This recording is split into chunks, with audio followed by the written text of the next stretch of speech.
What's up, ladies and gentlemen, and welcome back to another episode of the AFC East Roundtable. I am your host tonight, the leader of the AFC East, TD Fins Talk, ladies and gentlemen. And listen, man, I'm just so excited. This is going to be a phenomenal show. I can't wait. You know, you got somebody under me looking nervous. You got somebody next to me looking proud.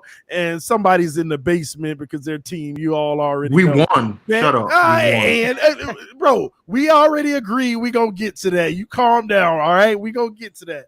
All right, y'all. We so happy to have y'all. We got a lot to get through. We got a lot of stuff to talk about.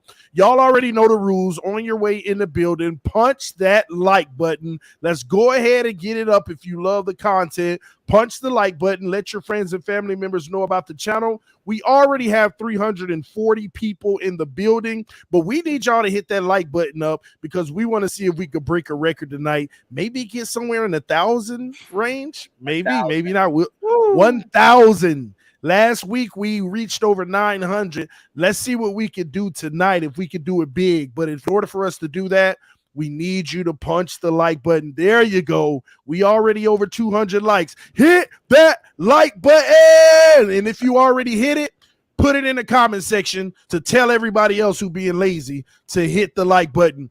All right, man, without further ado, we're going to go around the table, introduce ourselves, and then we're going to go ahead and get it cracking. Let's go. Talk to us, Richie.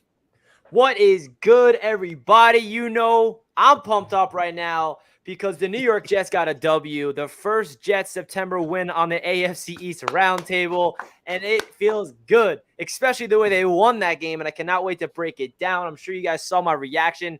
I'm just so thankful that they were able to pull that off because that was historic. And man, oh man, all four of us are coming off victories. I don't know if that's ever happened on the AFC East Roundtable in our 2-year history. I'm not sure, actually. Has all four of us won in the same week? No, the Dolphins always found a way to mess that up. Bro, so I'm pumped up right now. Gosh, Shout out I to can't everybody wait. in the chat for tuning in. Don't forget to hit that thumbs up button. We got a special episode tonight here in the AFC East Roundtable, and I'm super excited to dive deep into it. Awesome, man. Congratulations, Richie. I'm actually happy for you guys. Tyson, Master at Works, talk to us, man. How you feeling, man? Oh, I'm good. Give me a second. Go, Dan. I want you to go first because I want to go last. Go ahead, Dan. Oh, nice. I love it. Very hard because there's a lot of anticipation right there. First off, I do want to say, Richie, congratulations on being featured on the Jets. And then something else we were talking about backstage. I'm not going to release it yet because I want it to be a surprise, but we better sign this man for a major network. Go check it out. I didn't even watch it yet. What Dan's talking about, NFL Films reach out to me, and they have a show on Amazon every Wednesday night, and they're featuring my reaction on their show. So I didn't even watch it yet because it just came out a half hour ago. It premiered at 7 o'clock, so I'm going to watch that after this. But they want my reaction. They want my craziness on their show, so it's funny. And so we got to sign this man. But AFC East Roundtable, what is going on? I am expecting an absolute crazy show today.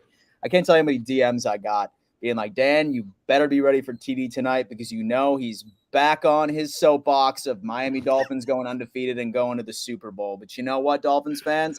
I'm going to taper some expectations because I have a response to everything he has coming tonight. Save it. Beautiful thing, all right? When the Buffalo Bills literally hold the Super Bowl champions and the former number one seed in the AFC to a measly 17 points on defense, I have no idea how you expect the Dolphins to do much better than that. We'll get there. Yo, we going to get there. Don't worry about it. We definitely going to get there. Tyson, you ready? Yeah, I'm ready, man. Like I said, y'all know who this is, Master at Work. Patriots are coming off a win. I'm not going to be delusional like a lot of these other people in this stream right now and tell you that, everything is good because it's not. But I'll take the win. Our season's not over. Season keeps chugging along, and that's pretty much all I got to say for now. In Fins Nation, y'all already know what time it is. Your boy TD Fins Talk, home of the real Miami Dolphin fans, coming off of the most impressive win of the weekend by any team in the NFL, as we expected. And man, we looking to move forward with even more fireworks. It's going to be exciting. Ezra Hicks with the super chat said, if Dolphins win Sunday, I will become top tier Patreon. Oh, just so I can talk trash to all four of you. Me too. Man, fins up. Also, the video Master put out was great. Y'all enjoy laughing at my pain. It's all good. We can't hear you, Dan. And so if the Dolphins win on Sunday, then the top tier on Patreon is now $5,000. So y'all gonna need it to pay Josh Allen's contract after y'all can't get no more talent. But anyway, listen, before we dive in, because we got a special segment coming up, we got 728 people watching right now, but we got half the likes. Let's get those likes to 500. Let's get those likes to 500, ladies and gentlemen. Let's go. Punch the like button. We're going to take a few seconds to get the likes up. Y'all already know we got to get those likes up. We'll let Dan read the Bills super chat here. Miami, trash. Tua, trash. TD, trash. Dolphins, trash. Bills, 41. Miami, 17. Wake up call time, Miami Dolphins. Your defense is trash. Oh, I love Miami. I can't read that. I love Miami. It would kill me. Trash, just like the city, not the team. Listen, I have never understood why people pay money to a lot of other people. I've never understood that in my life, but it is what it is. More power to you. We'll take it, man. We'll take it. Y'all hit that like button.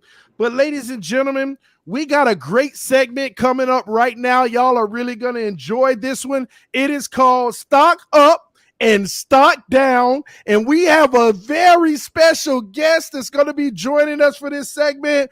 Put your hands together and a round of applause in the comments section for Miss Sporty Jordy herself. Welcome.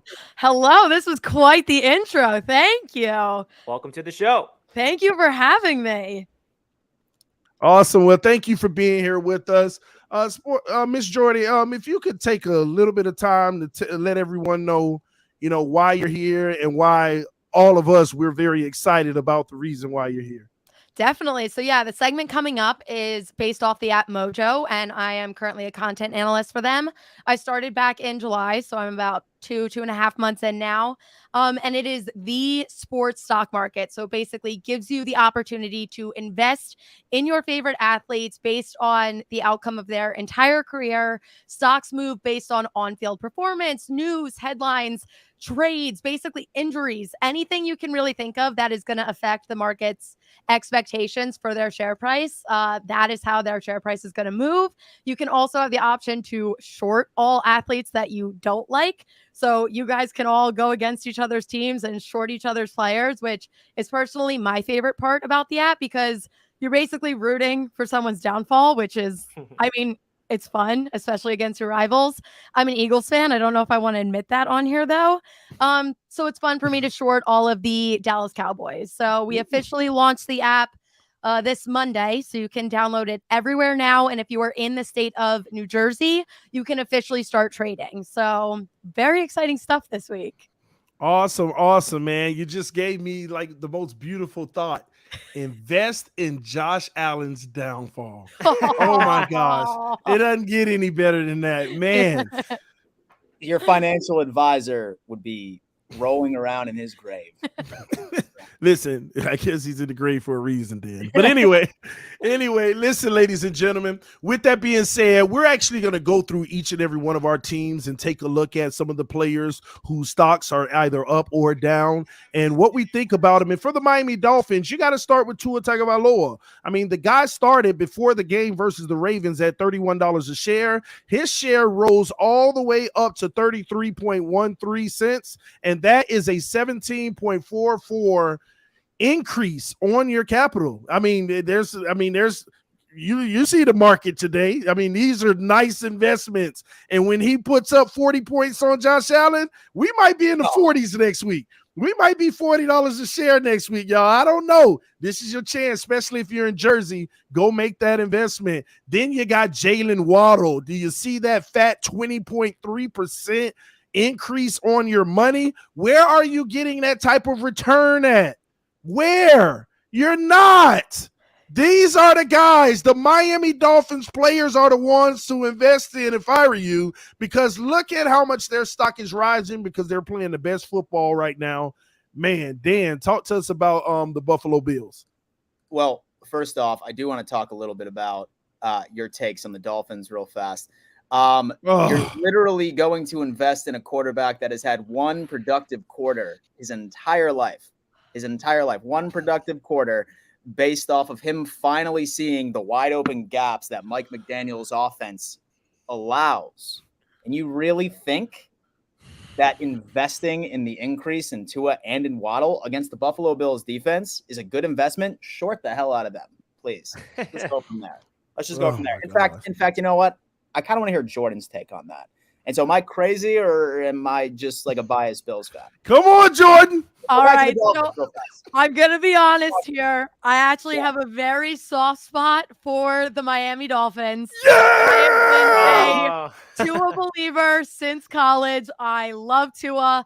And I was telling everyone to invest in Tua preseason before it even started. And if you did that, you'd be really happy right now. Now, I do hear what you're saying. There are still some concerns. So in a perfect world, in some cases, this might be a time where you want to sell high because it's such a big increase. So if you're not fully confident, you could get out now, but I'm in on buying Tua and holding on for a long time. I think the ceiling's too high.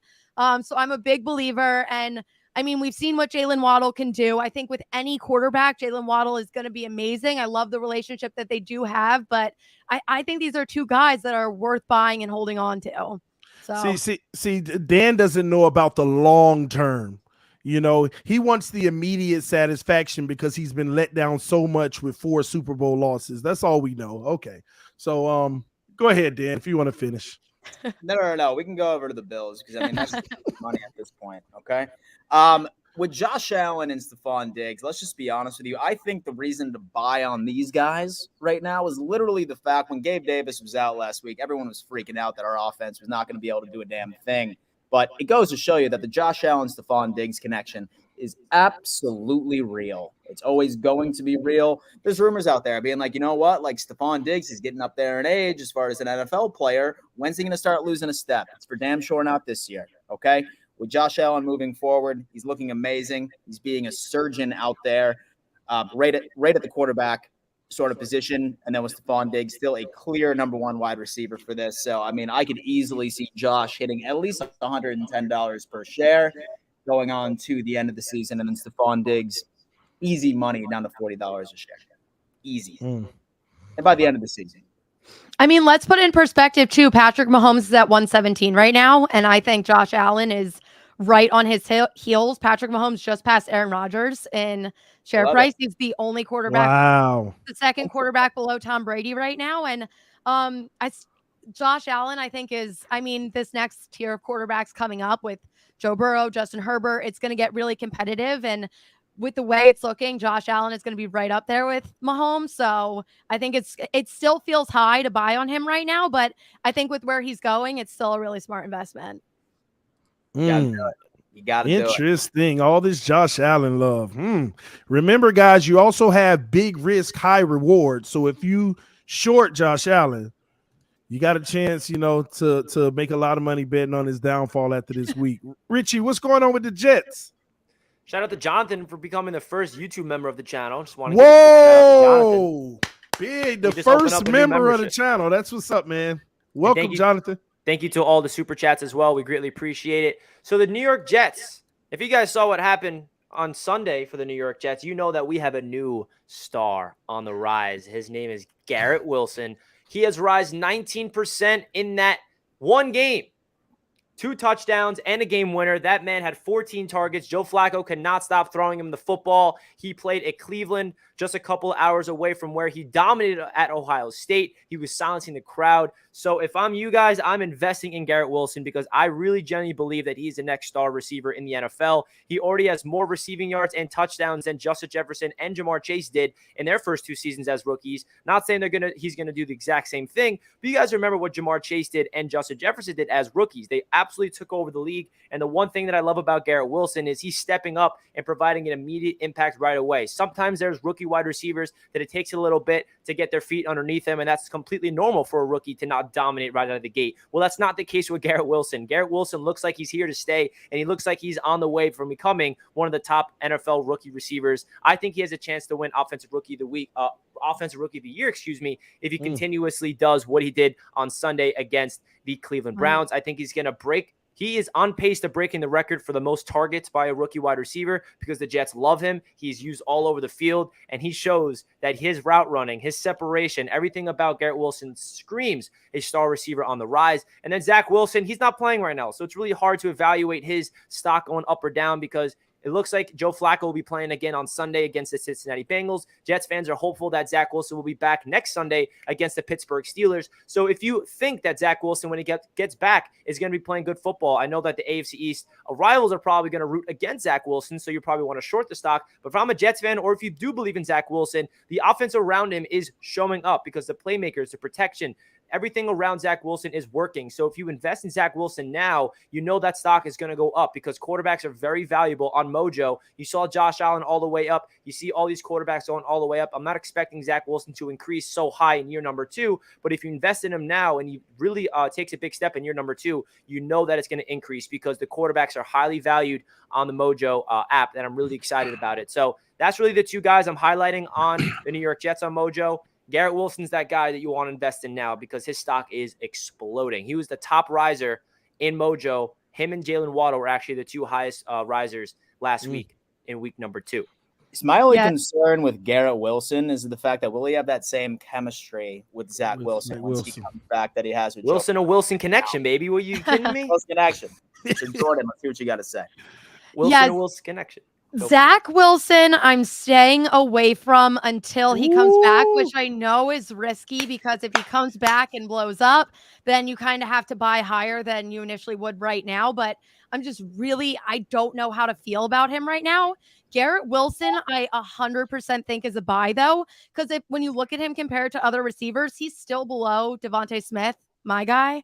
And I still think he has the potential he's just barely below him, but I think he still has the potential to reach that level and surpass him. He's ahead of Rashad Bateman, below Devontae Smith. So I think he has so much potential. I really like what we've seen from him so far. And even if even if Zach Wilson doesn't work out, whatever quarterback they do bring in, I think Garrett Wilson is still that guy. I mean, he's just too good. So I think that is a very safe investment.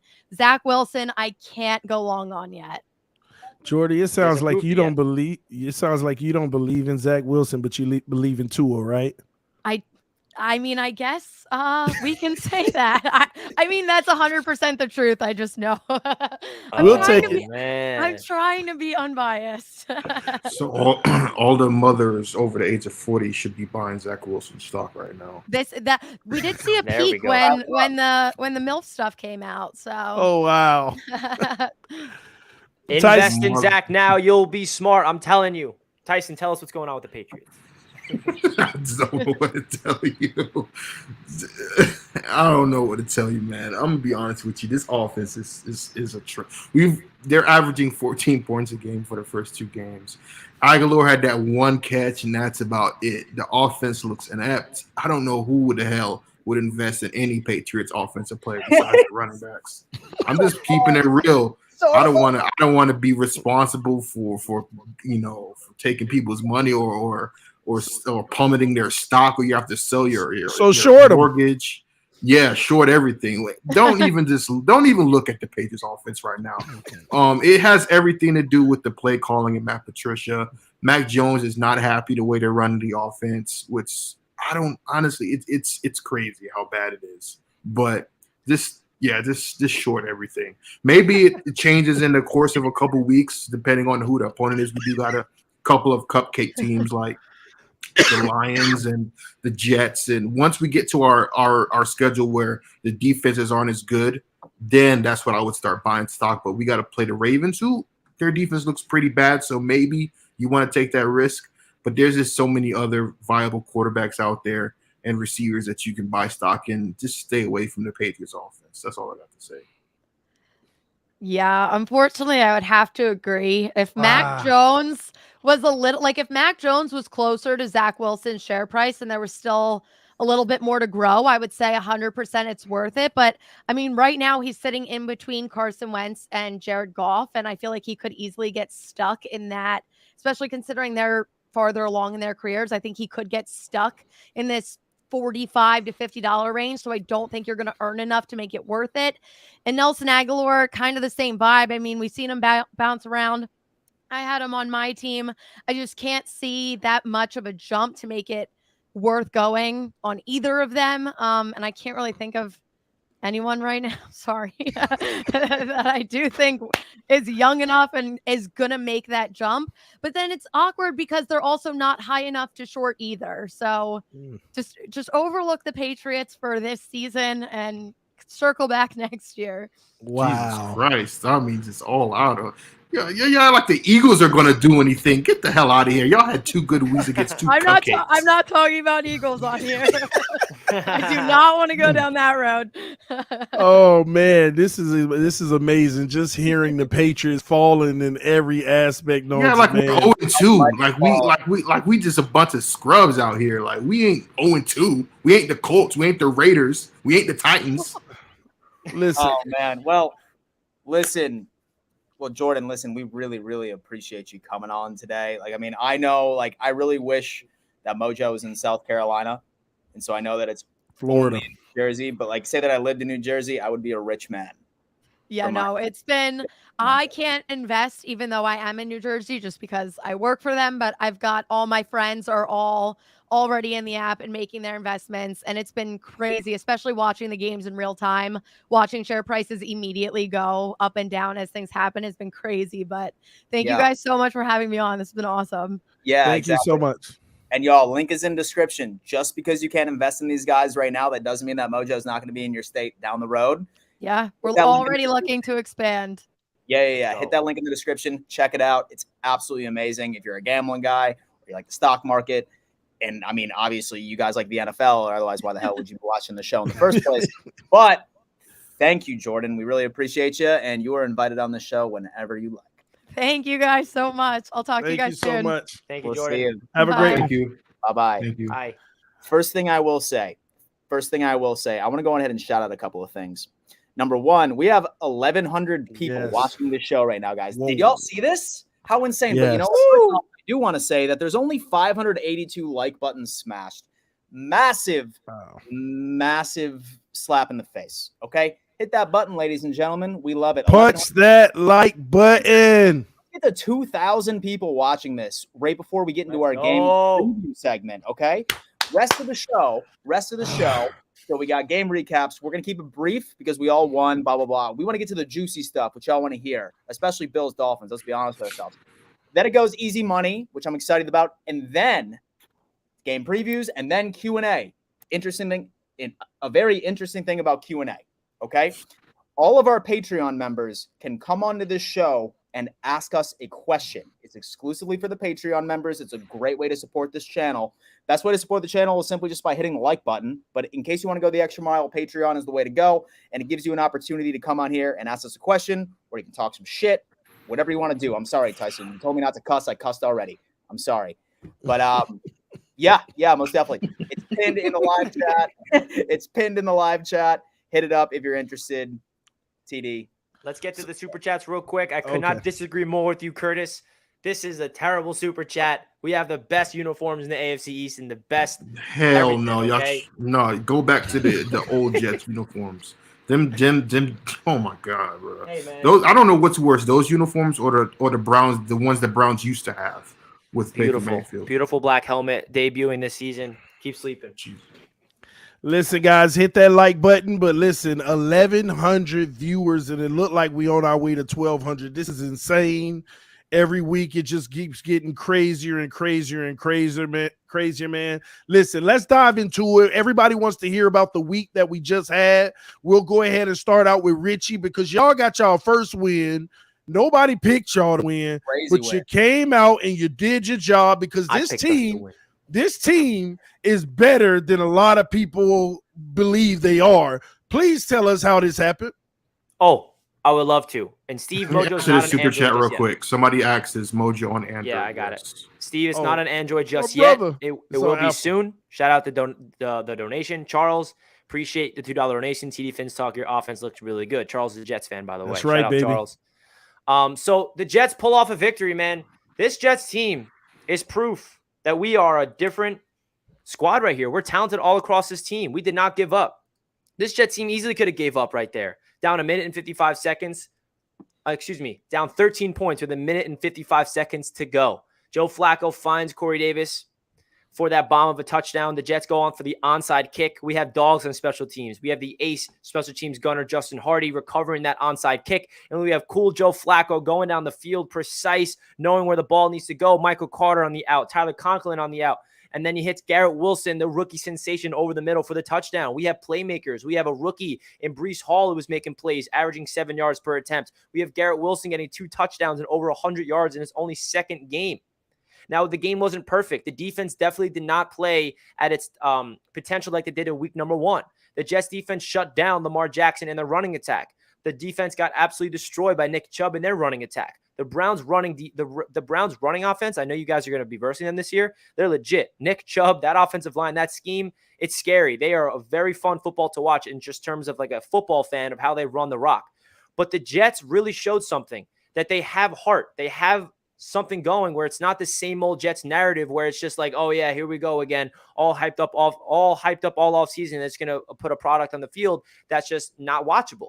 This Jets team has a lot of talent. I mean, Joe Flacco, he's 3rd in the NFL in passing yards. And I know that Joe Flacco is 37 years old, and I'm not like popping champagne because we have a top 3 passer in Joe Flacco, and it's only week number 2. But what that shows is this Jets team has playmakers. And I think that's what people should be looking at the Jets right now, is that they have legit playmakers. They have a star ascending in Garrett Wilson. They have a year 2 Elijah Moore is about to break out. They have 2 legit running backs. Their offensive line got their shit together. Their offensive line in week number 1 was trash. And I was, absolutely criticizing them all week about that because that's not who we think that they're going to be on paper. They bounced back. They gave Joe Flacco all the protection they needed. Now, this gives me a lot of confidence for when Zach Wilson returns because Joe Flacco is proving that the scheme is working under offensive coordinator Mike LaFleur. The protection is there. The tight ends are there. The running backs are there. The wide receivers are there, man. So when Zach Wilson comes back, I got a lot of confidence in him to move the rock and him making that year 2 leap. This defense is flying all over the football. We have a big test against the Cincinnati Bengals. And we just proved, man, that this Jets team, they believe in what Robert Saleh's preaching. Now, my favorite part about this win, guys, to finish off this recap, is Robert Saleh went to the media and was saying he's taken receipts of everybody mocking the Jets. And everybody in the media was saying, why would he say that? I love that he said that because he genuinely believes in this team. He was not talking to the media. He's not talking to the fans. He was talking to the locker room, talking to his own players, and he was instilling confidence in his own squad because when you're a player and you hear your head coach back you up that much, and when you have a genuine belief that this franchise is going to turn the corner, then you want to fight for that coach. And Robert Saleh is that type of player's coach to really fight for, and I'm so excited that they got that dub in that fashion. Jets fans all across the world deserve that win. If you guys saw the reactions, Jets fans, it looked like we won the Super Bowl. It did. And some people were like, why do the Jets care so much about this win? Because Jets fans know how much pain we've been through for so long. We haven't had a September win in so long. And to get that win in that fashion, we don't win those type of games, guys. We lose those type of games, being down 13 with under 2 minutes to go, getting a bomb onside kick and then a touchdown, then getting that interception to finish off the game. I'm still living on a high, and man, oh man, it feels good. But now it's time to turn the page and on to Cincinnati. Hey, what was your record prediction? I had the Jets winning that game. No, what was the whole season record prediction? I have them going 7-10. Do you still feel that way? 8-9, baby. Wow. I'm going to be honest. I'm highly impressed at what happened. I think the Browns have one of the best rosters in the NFL, minus the quarterback situation. And I'm actually just stunned at what happened, especially when you got Nick Chubb, running for 3 touchdowns and you all still came out with a victory, man. The Jets, I've been telling people for a while, they're building the right way, man. So congrats on the win, Richie. Do you guys have anything to say about the Jets game? Yeah, go ahead, Dan. And so absolutely insane. Like absolutely insane. Richie, I felt you like during that game by itself because I really thought it was over. And the second that I saw Flacco come back into his prime, I think Garrett Wilson. And I saw your reaction, which I've been literally having on repeat on my personal television, hoping that I feel that way this Sunday against the Dolphins. You won't. Go up 38-3 in the third. I loved it. Really, honestly, like I want to echo TD and say that I think that this Jets team, best thing that they could have done was hire Saleh, because obviously he knows how to build from youth. And I see a lot of similarities from what the Buffalo Bills did, right? By drafting right and making sure that you can build your team with youth, but also saving a bit of coin as well. I think that you guys are making all the right moves, and I can see you guys being a playoff team, I'd say next year. And that's the goal I said going into the season. Really. And just to echo your point real quick before we hear from Tyson, the best part about this Jets team that I love is my whole life, the Jets have been trying to buy their team. They're finally building their team, and that's the biggest difference. Nice. Tyson, what you got? Yeah, that game kind of reminded me of how we beat the Browns about 6 years ago, where I think it was the Josh Gordon game where he went absolutely off, and we needed to recover an onside kick, get the ball back, and score. But I guess in this case, it's rather to be lucky than good, because the Jets are still the Jets, man. I'm sorry. Still no love. Like, bro, like, y'all got lucky, man. Just stop it. Richie, I understand that, like, you're happy but come on, bro. Like, something like that's not going to happen twice. It's not, lightning doesn't strike twice. And the Jets are still going to have, like you said, a mediocre season. So, well, I can't wait till we get to the part where we're talking about next week's games, because I'm really want to hear from you then, Richie. And we'll see. So listen, let's go to you, Tyson. For your game, you beat the Pittsburgh Steelers? Yeah, the team that has 6 Lombardi trophies along with us. Actually, it's the only matchup in the NFL where 2 teams would have a combined 12 Lombardi trophies. So the two storied franchises of yesteryear. But at the end of the day, a tale as old as time. We beat Pittsburgh. We owned them. We are 14-4 against Pittsburgh in the last 18 meetings, including all the AFC Championship games. We went up there. The only difference is they renamed their stadium from the ketchup bottle to whatever the hell it is now. As far as the game goes, I came into this game not very optimistic just because of how bad the offense looked. But then again, I completely forgot they had Mitchell Trubisky at quarterback. That took everything away, because Trubisky might be one of the worst quarterbacks in the league. They're all fit. The thing is, they have a lot of weapons, but they don't use them at all. They got Deontay Johnson. You know what I'm saying? They got weapons you can go to. Like, I would switch out our weapons for them and give them to Mac Jones, because Trubisky doesn't deserve them. Both defenses are look solid. Steelers defense got a good defense. What changed the tide was our old kick returner or punt returner, Gunnar Olszewski, muffing the punt and us getting the ball back. That changed the entire course of the game, because at that point it was like whoever makes the first mistake, whoever blinks first is gonna lose. And luckily for us, we didn't we muffed the punt, but we recovered our muff punt. Mac Jones, just to show you how bad our offense is, the only way we're able to score points is to have some type of ungodly luck of Nelson Aguilar finding his hands and absolutely mossing the hell out of Witherspoon. I've never, ever since Randy Moss, I don't think in Gronk, have I seen a Patriots player moss somebody like that, and just completely demoralize that team. Now, I've never seen that from Nelson Aguilar. I'm sure as hell no, he didn't do it with the Eagles. So I don't know where the hell that came from, that catch. But Mac Jones, again, the offense is inept. The offense is not, they're moving the ball, but they're not scoring points. I think we got the ball back. We had the ball back 6 minutes left in the game, or 7 minutes left in the game. And the only thing I was impressed about is how we were able to run out the clock, because Pittsburgh never got the ball back after that. We ran. They couldn't stop a run. Mac Jones ran. He slid, and we got a first down at the end of the game. That's one of the only things I can say offensively we're impressed about. But the offensive line, it absolutely horrendous. There's a stat out there that Mac Jones was pressured 43% of the snaps, which is the largest percentage in 2 years by any quarterback. That's more than Tua. That's more than Joe Burrow. That's more than any other quarterback. He was pressured 43% of the time. So a lot of people talking about always blaming the offensive line trouble for their failures as winning. Well, we won despite how bad our offensive line is. So now I'm starting to understand how it feels to have a bad offensive line. But the only difference is we still find a way not to make excuses for it and still win. So, yep, you're right. Mac Jones did have dudes wide open and he missed them. That's another thing. I'm talking about Mac Jones. He's regressing. I think his confidence is shot. The reason he's regressing is because his confidence shot, and he doesn't trust the play calling. He said in the press conference that, we're just it's just pretty much throw it up there and pray for the best. Who the hell runs an offense like that? Who the hell you're supposed to find out? You're supposed to read, go through your reads. Whoever's the best option, you throw it to them. But the way that Matt Patricia's running the offense is just chuck it up there. And Devontae Parker is absolutely horrendous. He's had 4 targets this season, and 2 of them became interceptions. I don't know what the hell. I thought it was just a Dolphin thing. Apparently, it's a Devontae Parker thing. He might be one of the worst receivers. He's worse than N'Keal Harry.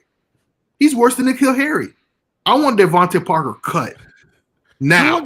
Tua got him the ball. Yeah, okay. I mean, what's up with Mac Jones? He can't get him the ball? Bro, y'all had Jalen Waddle last season. We don't have a Jalen Waddle. You know what I mean? Like, you have other weapons that can, where other corners will flock to them and safeties will flock to them, leaving other receivers open. The way people are running their defense against us is we know all y'all motherfuckers. Oh my bad. All y'all suck. All y'all suck. And we ain't doubling not one of y'all. Hunter Henry has been invisible this entire season. I don't think he's caught a ball. Jonnu Smith, where the hell is Jonnu Smith at? Kendrick Bourne, nowhere to be found now that he's getting snaps. It's awful. It's horrendous. I'm happy that we won. Our defense looks really, really good, but I can't really judge that because it was Trubisky. And the way the Dolphins offense looked in the fourth quarter, maybe our defense really is good. We only held Tua to a touchdown. So that's all I got to say about the game. It was a good win. And again, we just honestly, I'm gonna say it like this: we fought to stay alive. Because had we lost that game and we could have lost that game, had we lost that game, the season would be over. So I'm just happy to live another week. That's all I'll be honest with you, bro. I ain't gonna kick y'all or nothing like that. I know you won. This is why the Patriots still can be sneaky good, because they find ways to win games like that. And that's why I know everything is all clouds and dark skies in Patriot land right now, but I got to keep it 100. That's the type of team that you still can't sleep on until you get enough losses to where you can actually talk trash. But it does feel good to see y'all struggle. And a part of me was actually feeling bad for you when you were talking. Then I remember who was talking. So good luck. Anyway, don't feel bad. Like I said, we're 1-1, TD. Don't worry. Yeah, but it's about to get a lot worse, in my opinion. Dan, what you got on that game? So, okay, I'm going to go ahead and keep this brief because I know that everybody is here for one reason and one reason only, to hear about our games next week. But realistically, starting off, going into this game against the Tennessee Titans, I mean, obviously, this was a massive monkey on the back of Sean McDermott, the Buffalo Bills, and Bills Mafia in general. This team has had our number for a considerable amount of time. So, I myself, as confident of a Bills fan as I am, going into it, if you were to tell me that we literally would have slaughtered them 41-7, and by the fourth quarter was a glorified preseason game, I would have called you crazy.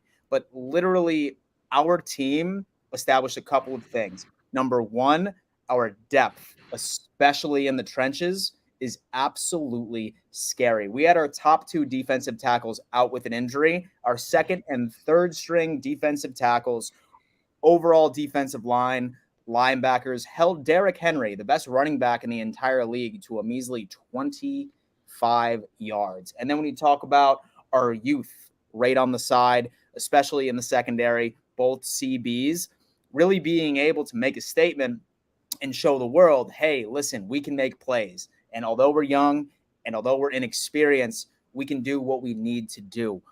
Our defense really ended up showing out by holding a team which was the number 1 seed in the AFC last year down to 7 points. Completely impressive, especially when you consider the fact that we held the Super Bowl champions to 10 the week before.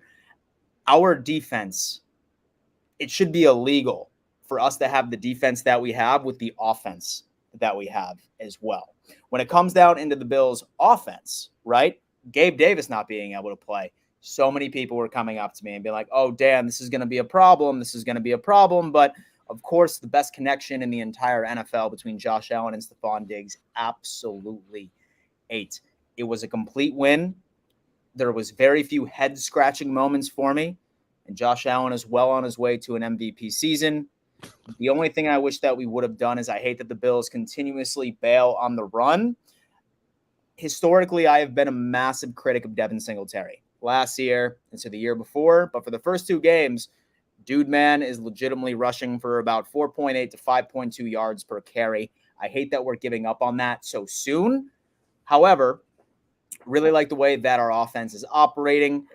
I do like the way that our team is looking. Some of the injuries sort of scared me at first, but really there's only 2 for sure people that are going to be out on Sunday, with some of the other scares have been limited practice today. So it's looking that these injuries weren't quite as significant as most of Bills Mafia anticipated. But overall, great win, great statement. I'm glad that we finally took care of the Tennessee Titans, but I should have known better. How the hell would I expect that a team can come into Buffalo, New York, in front of Bills Mafia and beat us? 2-0, baby. I'm just going to dive into my game because I just heard a bunch of delusion, but I'm going to dive into mine, and I'll say what I need to say later about what you just said. But, ladies and gentlemen, all right, the Jets won, the Patriots won, the Bills won. All these trash teams out here winning. But at the end of the day, everybody knows why they're here, why all 15 freaking hundred people are here. Crush the 1,000 with 1,500 people. Hit the like button. Let's get over 1,000 right now. We know you're here to hear about Tua Tagovailoa and the Miami Dolphins being the number 1 team in the NFL with the best wide receiving core and the best quarterback in the entire freaking league. Everybody said that the Baltimore stinking Ravens were going to beat the Miami Dolphins. I told you we put up 41, but I was wrong. We put up 42. We literally, you said, Dan, that y'all played 3 quarters and the 4th quarter was a preseason game. Well, we had 3 quarters of a preseason game and we played 1 quarter and got it done. We make it look easier, baby. We know how to get it done. Tua, back to pass, side steps, Tyreek, touchdown. Tua, back to pass, over the middle, Gesicki, touchdown. Tua, Tyreek, touchdown. Tua, Waddle, touchdown. Tua, touchdown. Tua, touchdown. Tua, touchdown. That's all you gonna hear Sunday, and that's what you got this weekend. And we need to hear an apology from UTD right now. I don't want to hear it. I don't want to hear No, it. we need You an know what? apology. You know what? You can get the apology from me. You can get the apology from me because I already apologized. But will you apologize, man? That works. Will you apologize? Will Wait you till apologize? Wait till you get to me. Hold on. Will you apologize for coming into my comment section at halftime, just like Ing Raven, and start yapping, talking trash? Oh, the Dolphins, the trash Dolphins. I didn't see you no more after that. I didn't see you no more. I was focusing on my own game. Where you went? Yeah, your own game. Team. Well, guess what? Going forward, make sure you focus on your game because you don't belong in our game. Our game is for winners of real teams. Real teams that can score 35 points in 1 quarter. Dan, has your team scored 35 in a quarter? No, I'll help you. No. You don't have a quarter. You don't have a.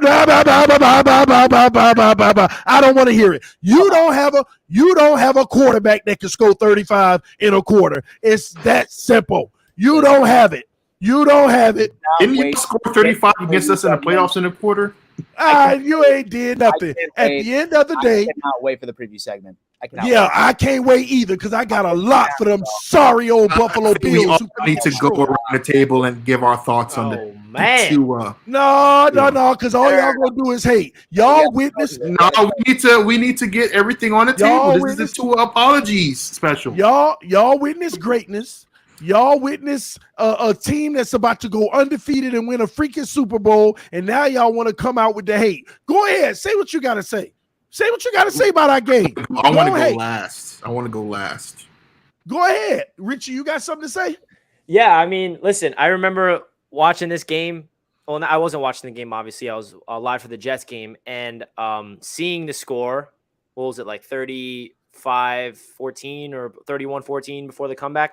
And everyone in the chat of my stream was like, yo, Richie, the Dolphins are getting destroyed. I was like, oh, crap.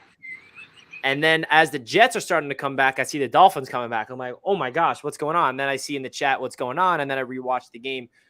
Listen, man, your playmakers are legit. I mean, Tyreek Hill is playing the way that he played with Kansas City, if not better. Jalen Waddle in year number 2 is playing like a star. And all Tua needs to do is get them the football. And that's exactly what he's doing. I mean, for Tua to step up into the pocket and do what he did in that fourth quarter, it really showed you a lot about Tua. And the one thing I always thought that Tua is good at in the NFL is his timing and his accuracy and anticipation. I feel like he always had those qualities, but there's other physical traits to his game that I never knew if he can take that next step into the elite category. Now, I'm not going to crown Tua as the future and the guy that I'm going to be scared of yet until he shows it that it's consistent. It's not just a fluke. I think there's a lot of busted coverages that he took advantage of, and that's what a good quarterback does. That's nothing to take away from Tua on those opportunities. But that's Tyreek Hill getting past the defense and Tua taking advantage. Tua put on his big boy pants and he showed up in the clutch. And there's no hate for me. As a Jets fan, you obviously don't want to see that because, you don't want to see your rivals winning. And that's obvious. But I have to give credit where credit's due. The Miami Dolphins offense looks legit. Mike McDaniels looks like he knows what he's doing in terms of scheme. He knows how to instill confidence in Tua. And the team around him definitely feels like the reason why Tua is playing his best football is because the team around him really believes in Tua. And when Tua feels that confidence around his teammates, he gets confidence in himself. And Tua's not going to be able to play good football if he doesn't have confidence in himself first. And he's definitely exuberating all that confidence right now. Dan. He nervous. You don't have to say anything. I can go. No. Listen, I'm going to keep this short, and trust me, Dolphins fans, I'm coming at you very hard during the preview segment. But number one is that you guys are absolutely glorifying one quarter of football, the only efficient quarter of football I have seen from Tua in his entire career. First off, one thing I do want to recall, and one thing that I do want everyone to remember, sorry, Richie, a gentleman by the name of Mike White. Great game against the Bengals, right? What happened? You know what it was? It was a fluke. Let me tell you what, okay? The Dolphins better hope. They better pray to God that the Dolphins put up 4 perfect quarters of football. 4 perfect quarters of football.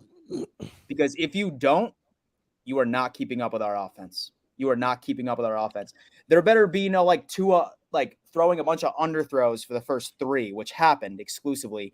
Although that Mike McDaniel runs a perfect offense for even the dumbest quarterback on the face of the planet to actually make plays, has amazing receivers. You better pray to God that fourth quarter translates into 4 perfect quarterback play quarters against the Buffalo Bills, or you guys are screwed.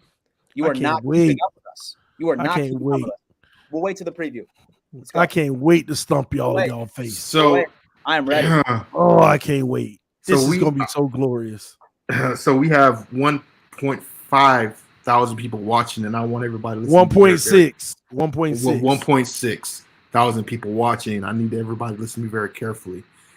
The audacity, the unmitigated gall from TD to come on here and talk up Tua like he's been supporting it in his corner when this last week, when Tua came on the press conference and said he was too short to see receivers go across the middle. And what did TD made an entire live stream completely mute for the most part and got on here and got on there and said that he's officially done with Tua, that it's not Tua's fault. That's right, baby. He can't help that that he can't see the receivers. And That's then fast forward a couple days later. Oh no. Fast forward to the live stream when he said they were getting blown out. Y'all see the short. And then for him balled out. Quarter, when they were balled out. You can respond after I'm finished. When they were up 28, when they were down 28-7, all of a sudden Baltimore's defense completely shit the absolute bed. and let who the hell lets Tyreek Hill wide open not once but twice? Now I'm gonna give credit to it, right? Because at the end of the day, you have to make those throws. Those are the throws that you're supposed to make. If you know what I mean? So you can't blame Tua for making the throws he's supposed to make and seeing wide open receivers down the field. You got to hit him. He was clutch. He could have completely shit the bed on that last drive, right? That was an actually really good drive to drive him down the field and actually win the game. So you have to give. So he went from turn the ball over to take the game over. Good game by Tua. I'm not hating on Tua's performance. But here's the thing, right? There's a man by the name of Matt Flynn who also threw six touchdown passes in the game. And do we all remember what happened to little Matty Flynn? Oh, that's right. You don't really remember him because there's been other quarterbacks just like that who's had an absolute crazy-ass quarter throwing. I think Matt Flynn threw 4 touchdowns in the quarter, right? So at the end of the day, it's all about consistency. Tua had one good quarter. Bravo to him. People were calling him out during the week because of his stupid comments that he was making. Fitzpatrick called him out. Sean Payton called him out, and he answered the call. Now the question is now, can you do it again? Now he doesn't have to throw 6 touchdown passes. He doesn't have to do that, but he has to be consistently good now because we've seen Tua at his absolute best, at his highest ceiling. But the question is, can he translate that next week against the best team in the NFL, right? And against a defense that looks like the best defense in the NFL, right? And a team that is the right now the pinnacle and is actually holding his division up on it. So I'm proud of the Bills for taking over the Patriots spot as the number 1 team. So what I have to say is, can Tua do that against an elite team where we all remember the Dolphins have not beaten the Bills in a very long time. I think since the iPhone was it? iPhone 8, right? And the last time I remember Tua having a meaningful game against Buffalo, when all he had to do was win to get you into the playoffs, he threw a pick 6 and 3 interceptions, and your ass was sitting there 20 years in a row not winning a playoff game. So excuse me. I'm not giving my apology to Tua just yet, but if he goes out there, I'm going to say it on here. I'm a man of my word on this one. If he goes out there next week and duplicates this performance, and not even just the 6 touchdowns, but accurately passing, no turnovers when he needs to, clutch time against the best team in football, easy. We can start to say that Tua has turned the corner. Easy. But let's calm down. That's exactly what he gonna do. And at the end of the day, I've kept it 100 on Tua. When he don't play well, I say he don't play well. I go off just like I was at halftime. I wasn't happy, but the kid showed up and showed out and balled out. And Dan Mitchell and the Buffalo Bills about to get a real good taste of it this week coming up. And you know it, Dan. You've been looking nervous all show, but it's all good. Your true colors gonna show out on the preview. Man, we going to easy money or we diving in? So we go into easy money, baby. And so we get into easy money, you know? I feel like that this is a good time because it sounds like a lot of us are feeling very lucky. And whether or not that is true, I'm talking about you, TD. We'll see. It is a perfect transition. And to discuss our second sponsor of today's live stream, AFC East Roundtable, and that just so happens to be Prize Picks, okay? In case any of you have no idea what Prize Picks is, it is the number 1 platform on the face of the planet, at least in our opinion, for player prop bets. Okay. Best thing about it is that Prize Picks is hooking up the AFC East Roundtable with the second that you sign up and make your first deposit. They are not duplicating, but matching your first deposit all the way up to $100. Free money. And if you know what you're doing, it's easy money. And let's go on ahead and introduce some easy money. So TD, since you're so confident, let's go on ahead. Let's talk about some Miami Dolphins players or who you think is easy money. Easy money. Let's go with Tua Tagovailoa. Easy money. I'm gonna take the over on Tua with 250.5. Ooh. I think he's gonna get about 340 in this game. I would go about 340. What's so funny, Richie? I love your confidence. Let's go. Tua's going to get about 340 in this game. I'm taking Tyreek over. Another 200. He the Buffalo killer. I mean, everybody knows that. Buffalo don't know what to do with him. And then I'm going to take Jalen Waddle. He going to be over because while they so worried about Tyreek, he going to be eating the whole game. And listen, Richie, go and put 100 on there. How much I'm winning? I'm gonna take the easy $500, man. I'm gonna take the easy $500 on this one. Easy money, Dan. That's what the segment is called, bro. Don't bet with your heart. Go off of facts. Our team. We'll get there, boy. I can't wait. Let's go. $500 easy, Dan. $500 easy for all of that? Easy money, and I'm gonna put my money where my mouth is. I would not put money on this, fellas. I'm gonna put my money where my mouth is. Don't worry, that's easy money. Oh man. Let me see you place that entry so we can see. I will. Don't worry, I will. I ain't placing that. I will, baby. I'm scared I'm gonna slip or do it on my account. I'm gonna delete that real quick. Go and put it through, Richie. Put it through, Richie. I ain't putting that through. Let's go. All right, let's go to the Bills. Let's go to the Bills. First off, what I do want to do is I want to go on ahead and actually add Tua for under 250. And so if it was under 100, I would definitely consider that to be. It looks like they don't have the on Bills there updated for under yet. 250. That is 1,000%. And then we'll go back to the Bills. Tua definitely under 250 passing yards. Come on, smoke y'all, man. It looks like they don't have the Bills. Let's not live in updated fantasy world yet. right now. Okay, that's under 250.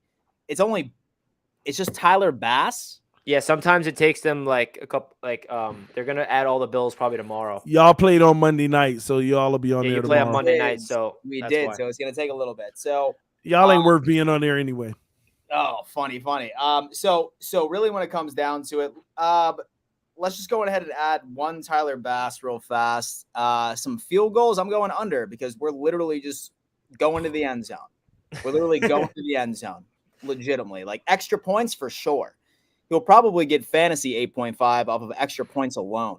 And so, to be honest, You putting $1,000 on this to win $3,000? $1,000, 1,000%. No. So with that, and then say for example, based off of what Prize Picks has done in the past, they're probably going to put Josh Allen close to 275 to 280. I would 1,000% take the over on that. And then Stephon Diggs with the game that he had last week against the Titans, we have a healthy Gabe Davis coming up, right? He's going to be available, which I think Dolphins fans should be absolutely shaking in their damn boots on that fact alone. I have a feeling that it's going to be a Gabe Davis day. They'll probably put him close to a 70 receiving yards, and then I would take the over on that as well. But yeah, most definitely. Those two picks that I see right there with Tua throwing under, and then Mr. Bass going under field goals because, let's be honest, we're doing end zone only over here. Easy money. All right. Terrible. Let's see if there's any New England Patriots up there. Mac Jones, 215 passing yards. No. No? I mean, he did throw for 250 last week, so it's not that bad. Harris or Stevenson or both? We're going to do both of them. I don't know. Ask Matt Patricia. So you're going to take Mac Jones less or more than 215? Against Baltimore's defense, the way they folded against Tua, yeah, go over on that one. I'm actually confident this week. Stevenson, more or less 41 rush. I don't see. That's the thing. Never with the running backs, you just never know. Go less. Is another thing. Just when it comes to running backs like that, I would probably Damon Harris is going to get a lot of carries this week. So I would say Damon Harris is more. So more on Jones passing yards. Mac Jones is going to throw for over 215. That on that defense, yes. $50 down the win, 250. If this hits. That's a good. Actually, I'm actually confident in that bet. All right. I like it. Interesting. All right. And the finale, the third best quarterback in the NFL, we're going over on him. Back to back 300-yard games. He's only at who do y'all play? We have Cincinnati. Oh, that's a tough one.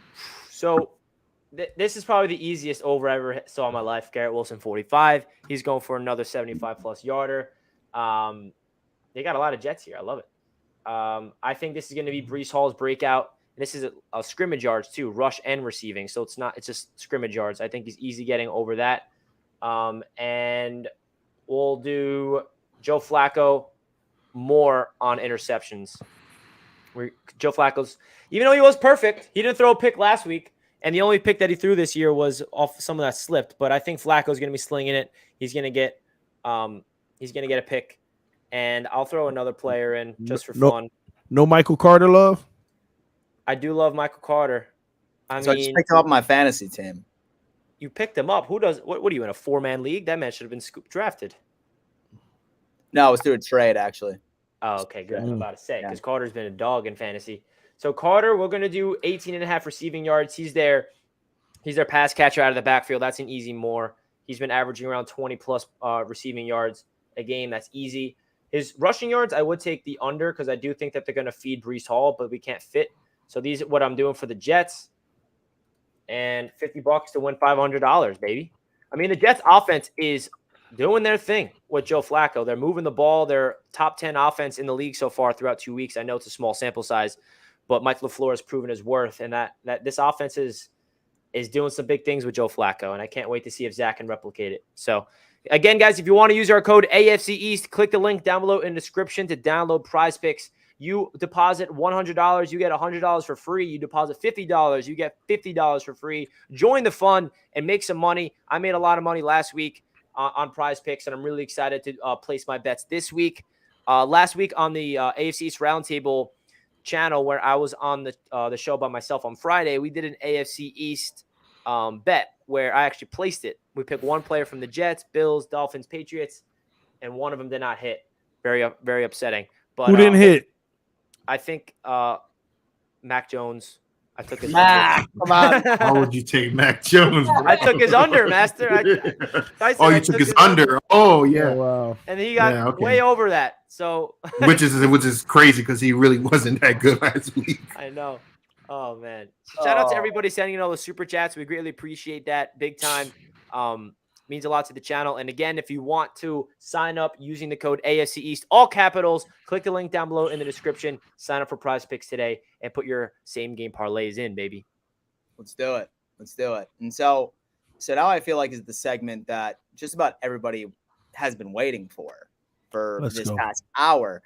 But fun fact, and so we're going to get to Dolphins and Bills here soon, but I do want to shout out that, unfortunately, TD, we have 2 Patreon contributors that just so happen to be Bills fans that are joining me for our part. So, 3 against 1. I mean, honestly, I could take it myself. But I had to bring some backup. But they're currently in the waiting room right now. And, so we'll go ahead and do that. And then afterwards, we're going into the Q&A segment.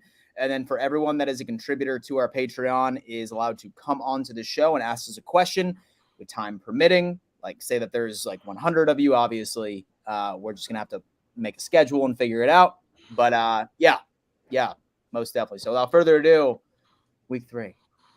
Week 3. Richie, kick us off. All right, we got the 0-2 Cincinnati Bengals coming to MetLife Stadium. You guys remember last year what happened when the Cincinnati Bengals came to MetLife? The Mike White game happened. So we know that the Cincinnati Bengals are going to want revenge. And we also know that the Cincinnati Bengals are desperate for a win, because they're the defending AFC champions, and they're 0-2. And the 2 games that they lost were against Cooper Rush and Mitch Trubisky. Now they got to go up against Joe Flacco, who Bengals fans know very well because of the AFC North, him in his Ravens days. Now, I really love this matchup for the Jets because Joe Burrow is the most sacked quarterback in the league. Their offensive line is brand new, but they are not connected just yet. I think the key to victory in this game is absolutely getting to the quarterback and wrecking havoc. Quinnen Williams up the middle, Carl Lawson on the edge with Jermaine Johnson. Our front 7 needs to get to the quarterback in order for this Jets team to win this football game. Because if you give Joe Burrow all day to throw, you know that all the weapons that he has with Jamar Chase, with Joe Mixon out of the backfield and all that. So the only way that the Jets can get this dub is if they can absolutely get to Joe Burrow and make him not be able to set his feet, because that's been a really big issue so far with the Cincinnati Bengals.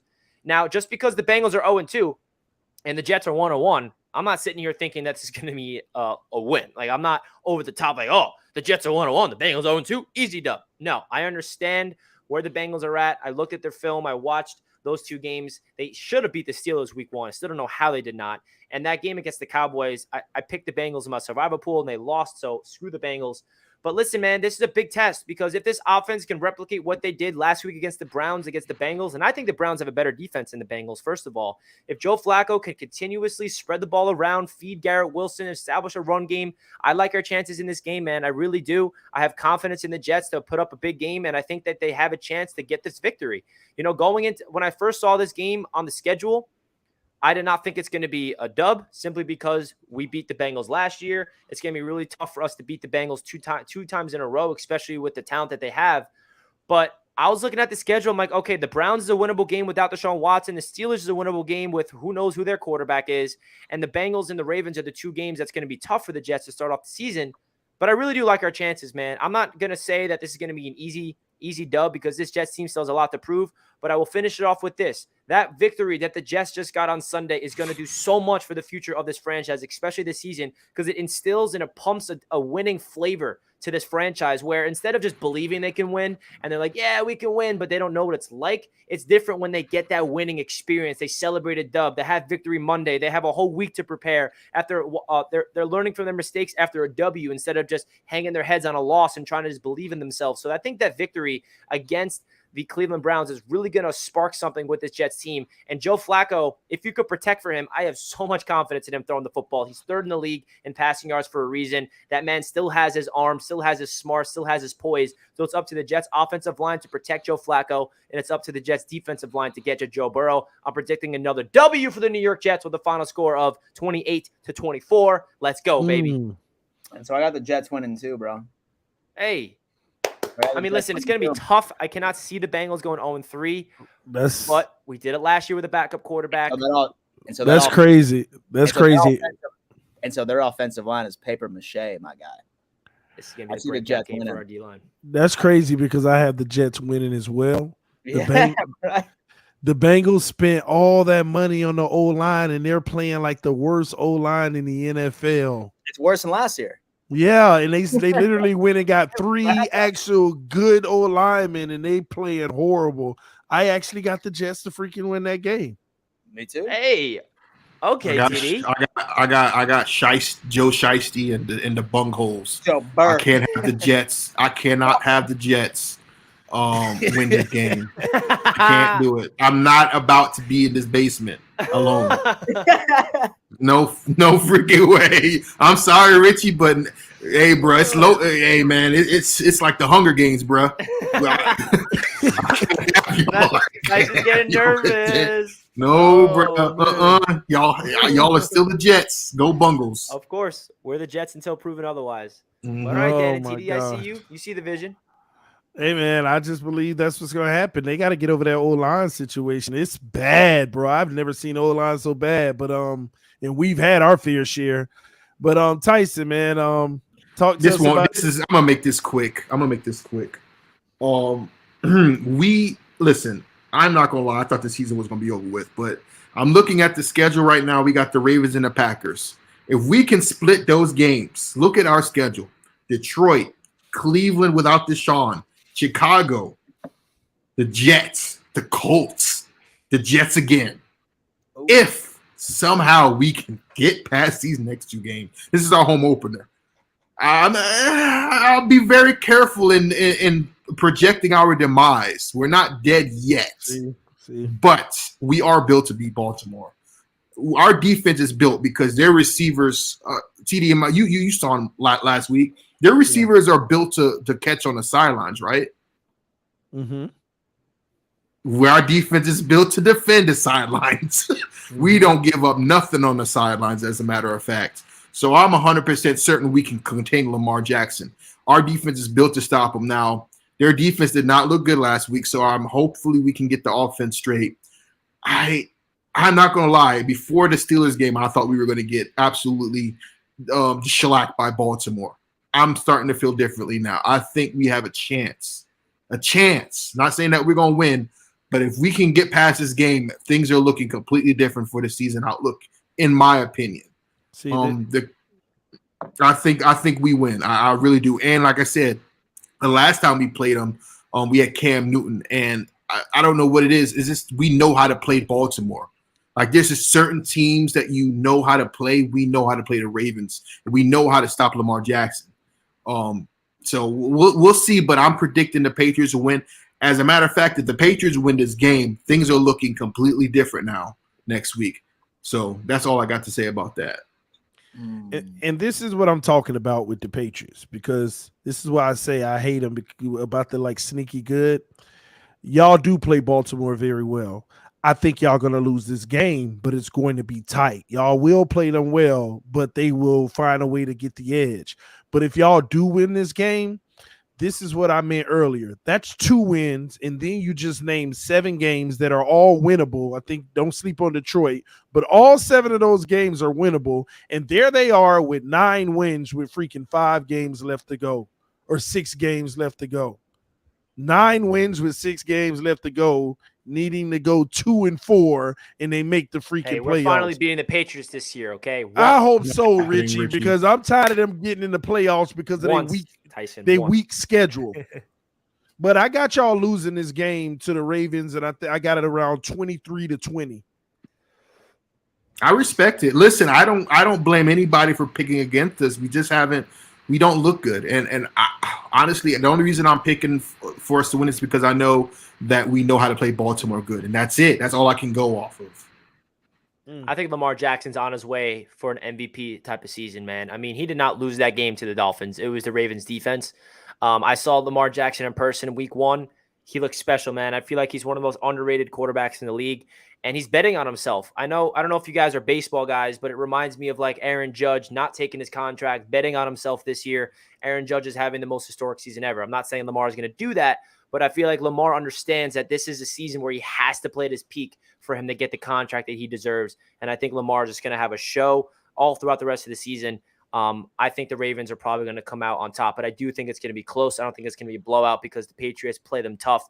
And I agree, man. The Patriots are not a team that I think just because it's doom and gloom and just because on paper they're not as talented, that it's going to be a pushover for any team. They're going to be in no matter who they verse, whether it's the Bills, whether it's the top team, whoever's on their schedule. They're going to be in it, man, because they're the New England Patriots with Bill Belichick. They know how to scheme. They know how to exploit opposition's weaknesses. So they're going to be in every single game, but I'm still going to take the Ravens. I'm going to say one more thing and I'm going to let it go. The reason why people are here's the thing. We're not the old Patriots. I understand that. But we can still be a middling team, a team that can compete. So just because we're not the old Patriots that are skunking teams like Buffalo's doing right now, does not mean that teams are going to take us lightly. And that's all I got to say about that. Dan, what's your take on this? So really just going off of what Richie said, I feel like Lamar Jackson is playing for his contract right now, right? And I feel like that when it comes down to it, he's having a hell of a season. He's definitely having a hell of a season. I cannot place any blame on his loss last week, 1,000% on that defense when it comes down to it. However, I still have a lot of concerns with his weapons. And when it comes down into facing one of the best defensive-minded head coaches on the face of the planet in Bill Belichick, I'm probably going to have a similar prediction to TD, but switch the winner, right? 23-20. Wow. And so I see it, man. And so I really, really see it. Regardless of who Bill Belichick has on his defense, he's got a game plan for him. He has a game plan for him. And say that you're ever going to bet against that defensive mind, I think you're crazy. And so I really, really do. So I see a very close game. Unfortunately, I think that they're going to keep on with that trend of having it a very boring NFL game. Oh, yeah. However, I do see most boringest team in the NFL right now. There's nothing exciting about us. And so fundamentals. And so I do see the Patriots rolling out on top. And for this one, 23-20. Interesting. Man, these going to be some interesting games, man, going through the week. But I will say this. The most interesting game I think we all can admit will be the Miami Dolphins versus the Buffalo Bills. Both 2-0. Both 2-0. Only one team leaves the party 3-0, leading the division, leading the whole conference technically, potentially. And I've been on record and I said this: whoever wins this game, I truly do believe could go undefeated and win it all. I truly believe it. But I want to Doesn't. say this before we get started, Dan. I want to calm down and I want to go ahead in front of all 1,450 people watching right now. Yeah. I want to bet you. Oh. I want to see. I'm gonna put everything where it is. I ain't gonna sit here and cower down. Okay. I bet you that the Miami Dolphins win this game. Okay. And if I lose, Okay. the next game that we play, I will wear that stinking Bills shirt again. And if you lose on the next Dolphins Bills game, you gotta wear a Miami Dolphins teal, not white. I want the teal shirt. Miami Dolphins on the next Miami Dolphin Bills game versus Buffalo Bills game. Okay. So what's up? During my live stream reaction? During your live stream reaction of the second game, you got to wear it the whole game. You got to wear the Dolphin shirt the whole game. Okay. I will wear the Bills shirt the whole game if we lose. Okay. So I'll raise. He's scared. He's scared. He's nervous, y'all. No. And if you're afraid of that bet, you should be ashamed. No. He's scared. Get this. And so I raise you that we need to wear it the entire week. Monday until the game. Monday until the game, where a selfie is taken each and every single day, and it's posted on our Twitter. Every single day. Monday. Every single day. We wear it every single day from the time our last game ends that following morning. That's fine. Whole week. And guess what? I'll raise your raise. We'll do both of those. And then on Victory Monday, you have to do a live stream praising Tua Tagovailoa. And you need to do a live stream praising Josh Allen. And you got to say that Josh Allen is trash in the stream praising Tua Tagovailoa. You got to say Josh Allen is trash. Josh, you better not let me down, bro. You got to say it. We're going to clip that. You know I'm going to clip it. I agree to it. So you agree? Just so we're all clear right now that we're making this bet in front of 1,400 people right now. Okay, so the terms are that the winner needs to watch the loser wear the opposing team shirt for the entire week. Selfie. We'll throw it on the community page. And then during our live stream, Victory Monday, whoever wins, well, Victory Monday regardless, need to say that the opposing quarterback is trash. Somebody in the chat said that's too easy for TD. He always calls Tua trash. No. Dan would have to admit that Josh Allen is. Well, I guess I see what they're saying. Well, it doesn't matter. That's the terms of the bet. That's the terms.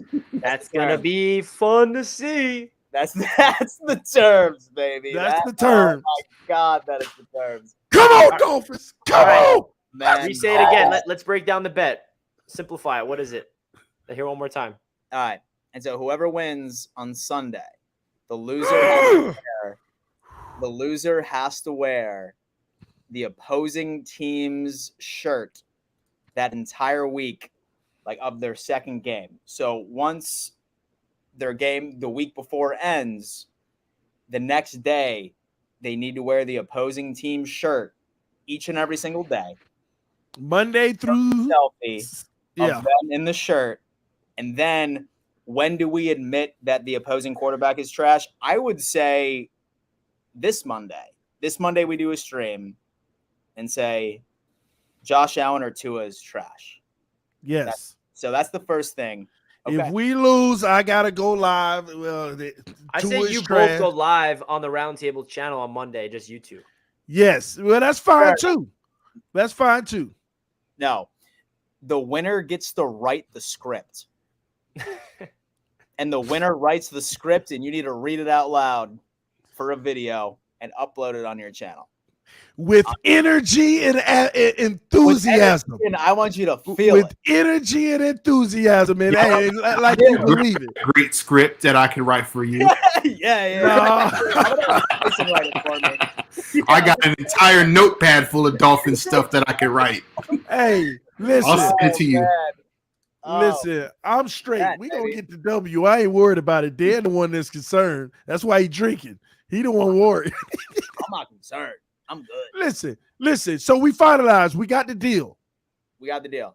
The deal is made. No Yeah. reneging like some people down here. But anyway, the deal is made. All right. Now, with that being said, Dan Mitchell, y'all about to get destroyed, bro. Y'all, let me. I'm gonna let you go ahead and have the last word, but let me go ahead and get off. Let's be clear. So I Y'all want to bring my Buffalo. boys in first. Hold up. So I want to Man, bring my boys in first, or should I wait to bring them in on my turn? wait, let me, because I don't want them interrupting me, because I'm gonna get to them too when You're they right. come.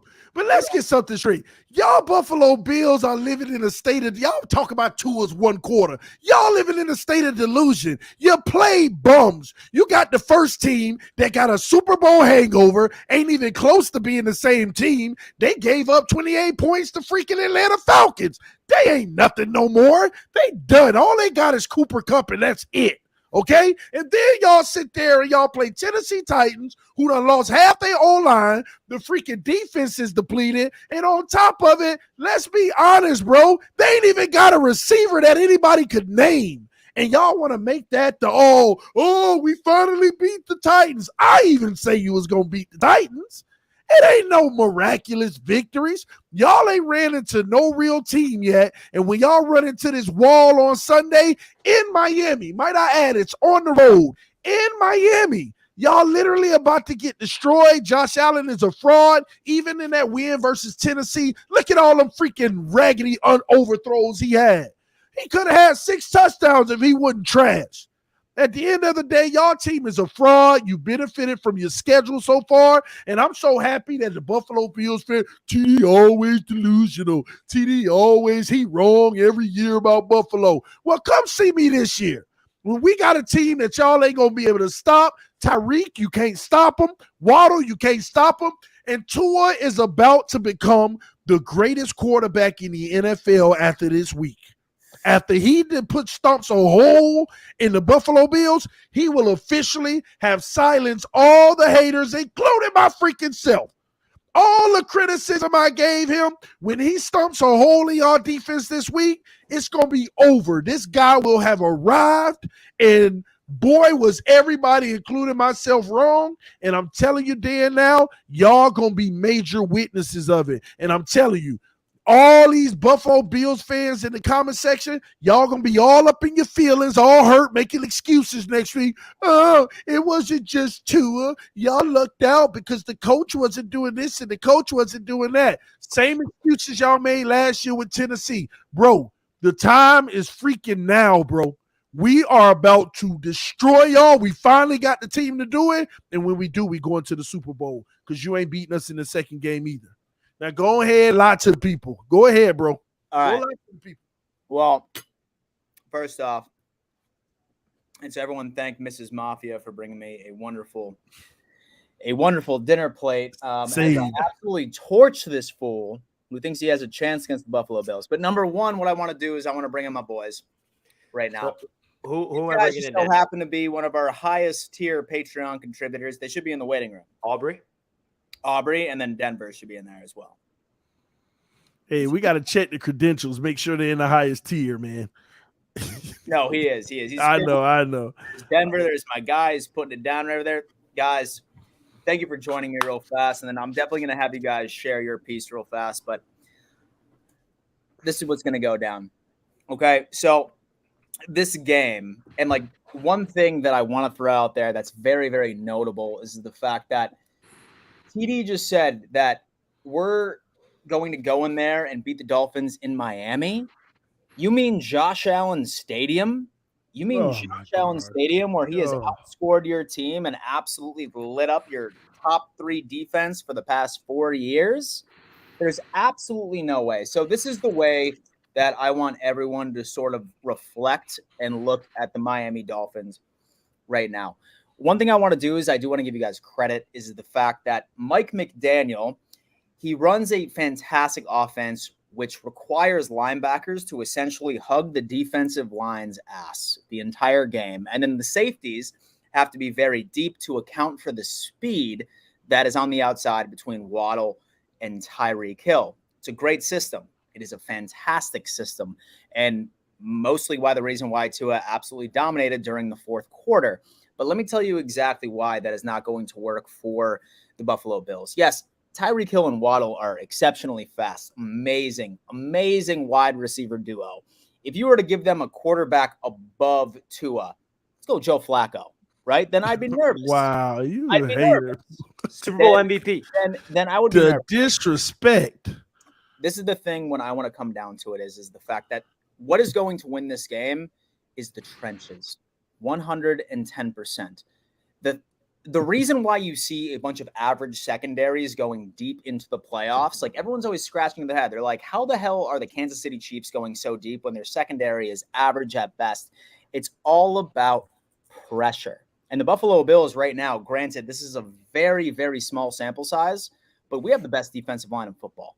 Completely when it comes down into 2 games into this season. I don't care how fast Tyreek Hill or Jalen Waddle are on the outside.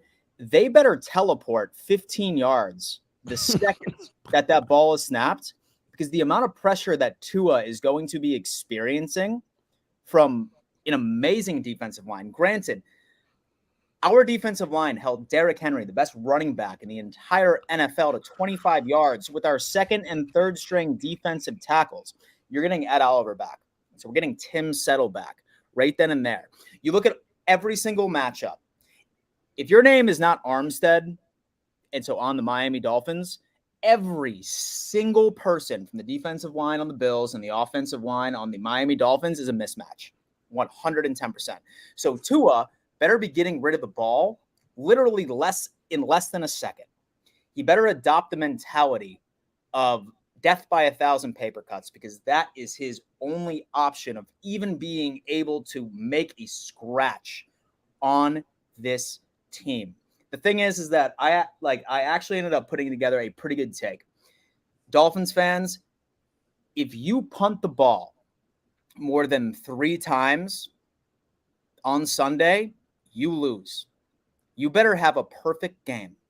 You better execute, and you better hope that Tua can put together 4 quarters every single snap and take advantage of as many possible points on the face of the planet. Now, a lot of you guys are always talking about, oh man, like your secondary is inexperienced. Like, I'm really not sure how it's going to work out. And Hill owns you. The reason that Tyreek Hill owned us is, yeah, we have a great secondary last year, but we couldn't put any pressure on a quarterback. This year, we have the dudes. We have the dudes. With Tua, he's going to be on his ass literally 7 times. I'm going 7 sacks on Tua on Sunday. He is going to be frantic. He's going to be running for his life. And even though that Mike McDaniel is going to have a bunch of space for him, like I said, you better hope that Tyreek Hill and Jalen Waddle learn how to teleport, because he's not going to be able to have time to even find them. And before Von Miller or Groot or Boogie Basham or Ed Oliver are in his absolute face. And as far as your defense, dude, with Josh Allen, you saw what him and Stephon Diggs can do. And to make it even worse, is that Gabe Davis is coming back. Bills fans. Is he? I need him to for fantasy. Right? That's what I'm saying. First off, I do want to give a giant welcome to our Patreon contributors over there. These guys are in our highest tier. That means that they can come onto our segment, talk, get their takes, blah, blah, blah. We appreciate the support. And so I want to hear from Aubrey.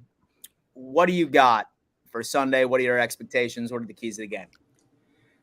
For me, especially, it's going to be the better defense is going to win this game this weekend. I agree. And we have the better defense. Oh, definitely not. Lamar Jackson made you. Well, I'm not saying nothing. Go ahead, Man. Oh, I can't wait.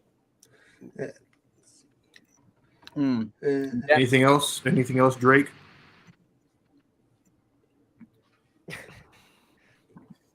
Black Air Force activities. Anything you like to say? Your mic's muted. There you go. Denver, my guy. What's up, Dan? How you doing? Dude, I'm chilling, man. I'm eating some mashed potatoes, and I'm just going to have y'all take care of my light work real fast. Oh, wow. You got to get the Aubrey and I can hold it down. So, yeah, I mean. I made the easiest bet ever, earlier. As far as Sunday goes, Honestly, man, Josh Allen 7-1 against the Dolphins. Let's just talk about that. He's a Charles Clay catch away from being 8-0 against the Dolphins. So, I mean, let's just establish that first and foremost. Josh Allen's also thrown for 2,000 yards, 21 touchdowns, and only 5 picks against the Dolphins, plus his rushing TDs. You got what? Tron Armstead with the toe injury, Xavier Harden out with the groin this week. I checked the Dolphins injury report. I mean, I really think it's not even going to be close. I got us winning like 30-7. Maybe Tyreek Hill will burn us for a touchdown or two. But, I mean, I think we're going to up the score on you guys. Josh Allen is the infamous Dolphin killer. His highest passer ratings always against the Dolphins. I don't know what it is about going down to Miami and playing at Hard Rock Stadium, but Josh Allen balls out when we play you guys. I don't say that to be disrespectful. I mean, Josh Allen just shows up for Miami. I mean, he shows up and he puts on a show. So what y'all that too? And so because I mean, like I will admit with Tyreek Hill and Waddle, like, and so y'all are bound to have a couple of splash plays against us. But I'm saying like y'all need to take advantage of every single opportunity that you have on offense, or otherwise I just don't see a world where you can beat us in a shootout. I don't. Y'all are truly gonna be so hurt come Sunday evening. Like serious. Like y'all are talking the same stuff the Ravens were talking to us last week. Y'all are gonna be so mad come Sunday evening. I mean, I just gotta say what I said. You got a response for me? You got I got a response for it. At the end of the day, y'all always living in the past of what Josh Allen did, but let's talk about what he's doing right now. Let's talk about who has the better quarterback. The Miami Dolphins has the best quarterback in the NFL this year. We're not talking about the career. We're talking about this year. We have the guy who is leading the NFL in yards, and I'll give you, he's tied with Josh Allen in touchdowns. So the two big dogs are about to go at it, and we're going to see who comes out on top. Bro, this is a new era. This is a whole new era. And at the end of the day, Sunday is about to show one guy reigning supreme, and the other guy is going to start his decline. Yeah. And that's going to be Josh Allen, bro. And so TD, like, honestly, like, I mean, like, I do want us to set our like biases aside. And I do have a concern, like from a Bills, like fans perspective. Yeah. What is your biggest concern going into this game from the Dolphin side? My biggest concern? Yeah. Like matchup, like. My biggest concern is if the Bills go with their backup quarterback. Bro. So like, what does that even mean? It means exactly what it means. So if like Josh Allen doesn't play, they actually got a chance to win. Bro. Josh Allen will be their demise. He'll throw. You mean the backup coming in the fourth quarter, like last night? Josh Allen will throw Monday? 2 stupid picks in this game. He's going to have those because he's going to get tired of getting knocked around, but with the zero blitz, he's going to throw 2 stupid picks in the game, and y'all going to be like, man, Josh Allen just didn't have a great game, but it's okay. We'll see him next time. That's what the issue is going to be. This is going to be a game where you're not proud of Josh Allen. It is what it is, bro. One thing that y'all fail to recognize is that every time we play y'all, we actually, and I'll give you credit, you win and you blow us out.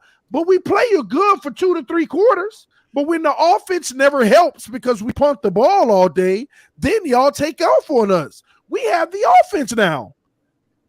We always play the Buffalo Bills by halftime. It's a tight situation. Y'all barely could do anything. And then when the defense is just like, man, we're tired of staying on the field, then y'all take off. We have the offense now, bro. It's about to be a total different story. And y'all are going to be so disappointed. So, now, how is your offense? Honestly, this is a serious question. I'm not trying to be disrespectful. How are they going to match up with our defense? I mean, look what we did to the Rams. Okay, we shut down the Rams defense. The Titans got Derrick Henry. They couldn't get the run game going to stretch out our defense. We just have to play cover 2 shell, double Tyreek Hill. Sure, Waddle's going to get a couple targets. He's going to get a couple catches. But if it's a track meet, if y'all want to have a track meet, okay, I'll say that. Y'all can keep up with us. No. We can keep up in the track meet, but here's the difference. Let me tell you why. Let me break this down for you. The reason why, like our issue last week, right? let's just say Baltimore actually does have a good defense. They did a lot of cover 2 shell early in the game. That's why we didn't score much. But we were also doing something that the Rams were trying to do against you all and Tennessee was trying to do against you all. They kept going play action looking for what? The big play, right? Yep. And that's where you fall behind against Buffalo. But we did the same thing. Early in the game versus Baltimore, a lot of play action looking for the big play. We abandoned that play action crap in the third quarter, and we were unstoppable in what you would call a shootout. And let me show you the difference here.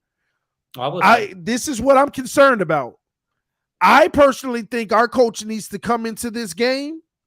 Screw trying to run the ball. Start that process right away, because if you get behind, you ain't even got a shot. Don't try to do it late. The Buffalo defense ain't going to cave like Baltimore's late in the game. Start the game out, throw in the ball. But here's the difference. You call it a shootout, but it's not really going to be a shootout because we're going to take 12 to 15 plays to go down the field. We're going to take 8-9 minute drives off the clock to go down the field, but we're going to be able to get down the field. And that's what we need to do. Will we do it? Lord knows, I hope so. But in my opinion, evaluating both teams, that's our only chance. And I'm thinking that our coach is smart enough to recognize, come out, screw that play action, because there will be a man in his face as soon as he turn around every time. Just shotgun, RPO form, throw the dinks and dunks, the screen passes, let your athlete make plays, and go back and forth that way. But if we try that traditional crap and we get shut down and y'all going down there scoring and we switch late, it ain't going to be no comeback. We're going to be productive later, but it ain't going to be no comeback because you're not – and I've already said you're not really going to stop the Bills' offense. But Josh Allen has his moments where he'll give you those dumb 2 picks. You know, and we're the team that are built for him to give it to this year because of the pressure that you want to put on. The only thing that I'm terrified about in this game is when Josh Allen hikes the ball on a designed run. It's the only thing I'm worried about. That's all you're terrified of. That's it. Why do I need to be terrified about anything else on that offense? At the end of the day, you got Diggs. Okay, X is going to play him. They going to, at the end of the day, if Diggs goes off, it happens. Tyreek going to go off. It happens. Well, but your run game, the only thing I'm worried about is if y'all have a run game, and Josh Allen is your run game. That's the only thing that I'm concerned about. One thing I will say is the fact that the Dolphins' best chance of beating the Bills is doing whatever they can to keeping Josh Allen off the field.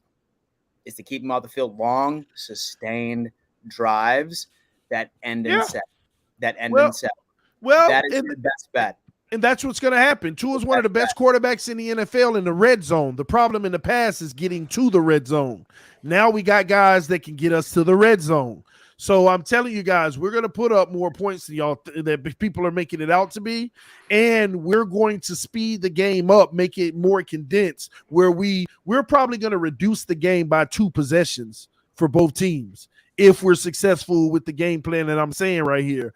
But I just hope, and this is where I can't control it, but I just hope that our coach, who knows better, I love him because he came out in that Ravens game and adjusted. Some coaches want to keep trying to work on what they're doing, and he said, screw that, it ain't working, let's go to this. And he made the adjustment, but in this game, we ain't running no ball. I know that. I know we're not running the freaking ball. He said no run.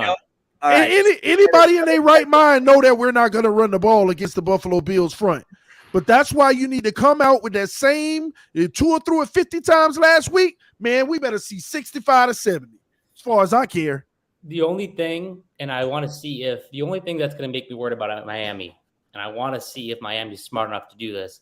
Historically speaking, our defense has struggled against great tight ends, and Mike Gesicki is a good tight end in the NFL.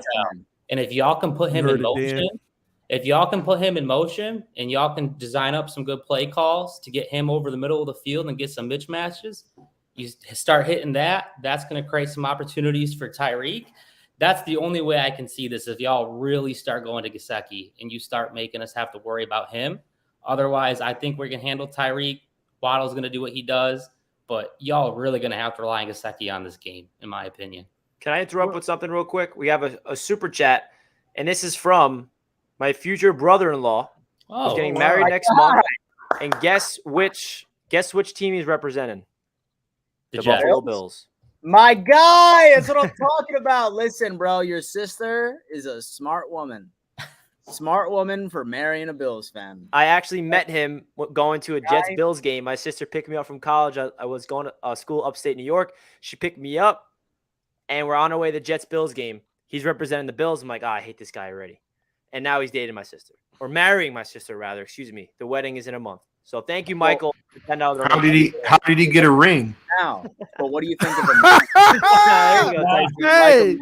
Hey, Richie, did he actually get a? Did he actually get a ring?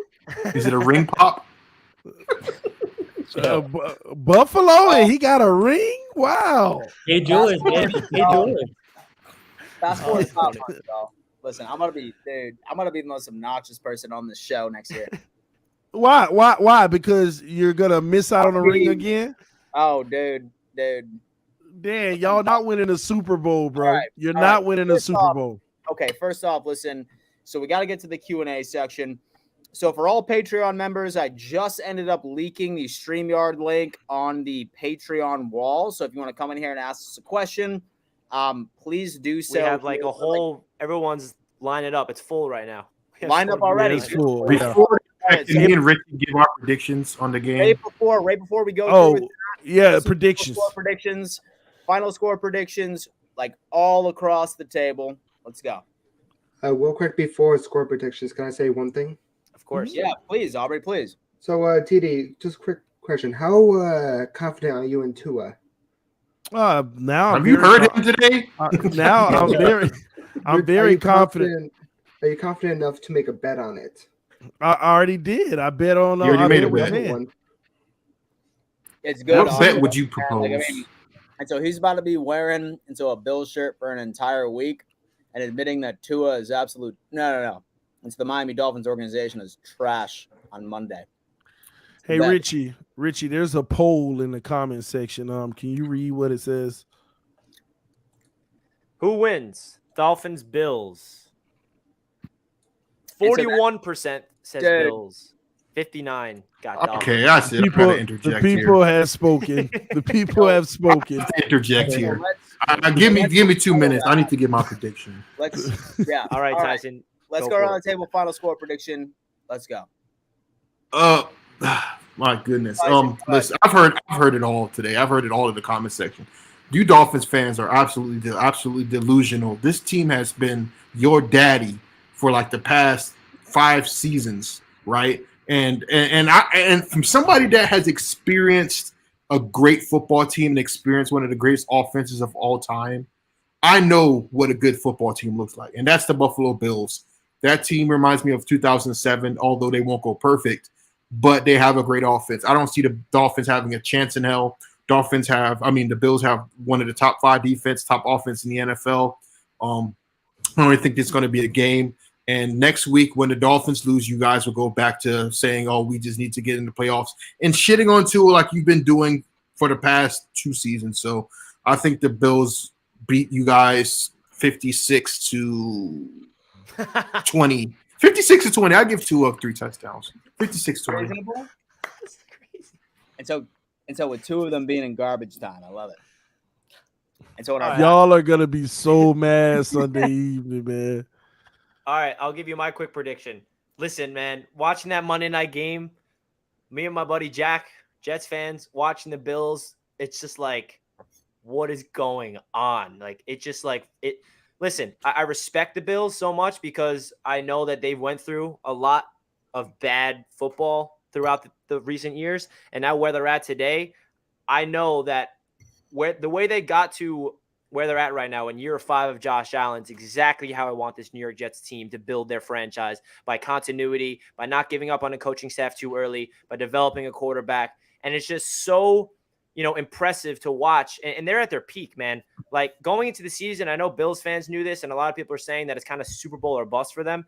I know Bills fans are not going to be happy if you guys lose in the AFC Championship or if you make it to the Super Bowl and lose. Like, you guys want to win the Super Bowl, and that's a lot of pressure going into the season. But after seeing them perform on primetime on Thursday night to kick off the season, Monday night against the Titans, I'm just sitting there like, oh my gosh, it's kind of crazy how good this team is, bro. Like, Josh Allen's at the peak of his game. Their depth is all over the place. And I really cannot bet against the Buffalo Bills until proven otherwise. I like what the Miami Dolphins did. They showed grit. They showed that they have an opportunity to really step up and go toe-to-toe with an offense like the Buffalo Bills.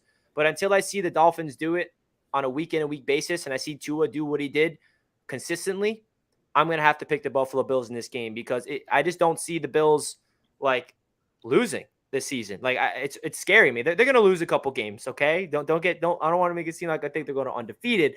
But watching that team go out there, man, they're just a fun team to watch. They're well coached. They know how to execute the game plan. And Josh Allen is just a different animal out there with Stephon Diggs. And they're just a well-oiled machine. That's what it really looks like. And it terrifies me as a Jets fan because I know we're going to have to deal with you guys for a long time. So I'm going to take the Buffalo Bills in this game, 31-24.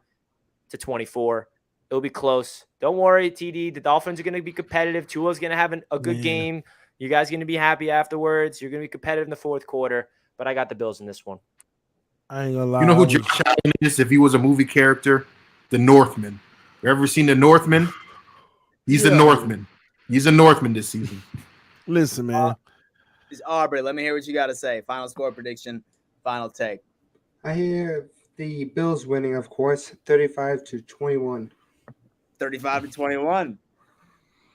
Beautiful. Love it. Denver. This is ridiculous.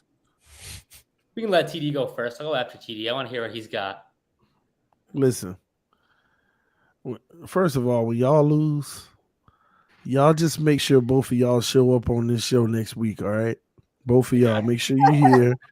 We need. Oh my! This is good. I never realized how glorious this is gonna feel. How great this is gonna feel, man. The Miami Dolphins will put up 31 points, and the Buffalo Bills will score 17. It's over. It's over. 17. Y'all got so much faith in that bomb. I see it on y'all face. Y'all got so much faith in that trash can, Josh Allen. I see it all in your smiles. Oh, y'all gonna feel it this weekend. Lord, oh my God. When this happens, it's gonna be the most glorious feeling I've ever felt. I cannot wait, man. I can't wait. Y'all stay cocky down. Don't worry. Oh, man. I'll give you the credit if they pull it off, TD. Yeah, a little more than that. TD, you have my word that if you guys beat us, I will come on the show and I will say Tua is my dad. But until that happens, Daddy. Tua is my dad. But Daddy. until that happens, there's three things I know in life: death, liberty, and Josh Allen is the Dolphins' daddy. That's all I know. Furthermore, my name on the screen is Black Air Force Activities. And the reason why my name is Black Air Force Activities is because that is Josh Allen's mindset. The man is an absolute menace to society. He does not care about anything except drinking Bud Lights and ripping tugs. That's all he does. So I got us winning 30-7. It's not even going to be close. Josh Allen's going to go in, rip some smelling salts at halftime and take a nap and let Case Keenum finish the job. 30-7. Wow. Ooh. We the Tennessee Titans now. Wow. Who ain't got no receivers. You see how y'all just being biased? We're the Tennessee. You're basically saying we're the Tennessee Titans now with the receivers we have. Really? I'm going off historical data. 7-1. Charles Clay touchdown away from being 8-0. Historically, with a totally different team. We now got Tyreek Hill. We now got the best quarterback in the division, bro.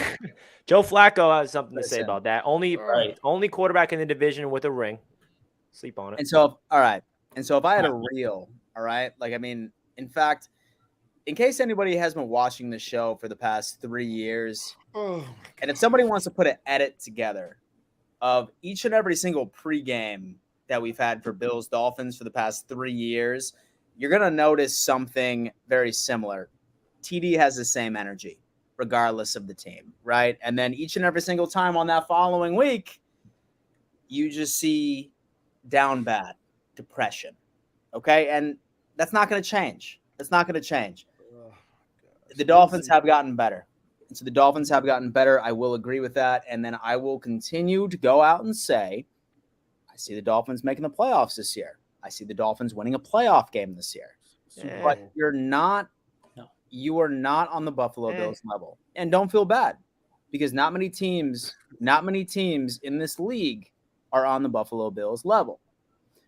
When it comes down to my final score prediction, like I said, I do see Tyreek Hill. I do see him getting a splash play. So I do see Waddle getting a splash play. More than likely, when it comes to the Bills, it's probably going to be the first quarter.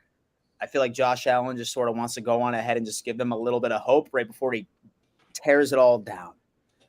Final score prediction, I am going 35-14 Buffalo Bills. Hey, man, I don't know if Tua's going to be able to step up to the plate, TD. We'll see. Yeah. Step up to the plate. Listen, and TD, and so if y'all beat us, then I will give y'all my respect. 1,010%. All right, I think we should move on to the Q&A segment. We got a lot of people waiting. Denver, Aubrey, thank you so much for coming on. You were invited on to any segment you ever want. Thank you, guys. We appreciate your contribution to the Patreon, man. Make sure you come back next week. I'll say it, my daddy. I'll say it. All over TV. Let's go. 3-0 Buffalo Bills coming up. Let's go. Thank you, guys. It's all right. So for everybody that is in right now, we are going to the Q&A segment. The StreamYard link, which brings you right to this show right now, live, is live on Patreon. And only Patreon contributors can see it. So go on ahead, knock out.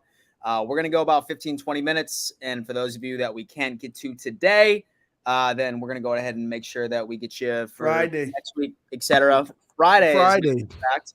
Oh, yeah. Final announcement right before we go there. So we're having a special episode on this channel. It is Bills versus Dolphins. It's myself and Rico from Buffalo Fanatics versus TD and Smoke. So that's right. Smoke show, baby. Heated Buffalo Bills and Dolphins debate, probably for an hour and a half on Friday night. So if you're not subscribed, you better, and don't miss out on that shit. It's gonna, damn, bro. That's Keep swearing, man. Damn. Okay, but 7:30 p.m. EST Friday night. That's gonna be a great show for you to go. But without further ado, let's welcome our first caller for their first question.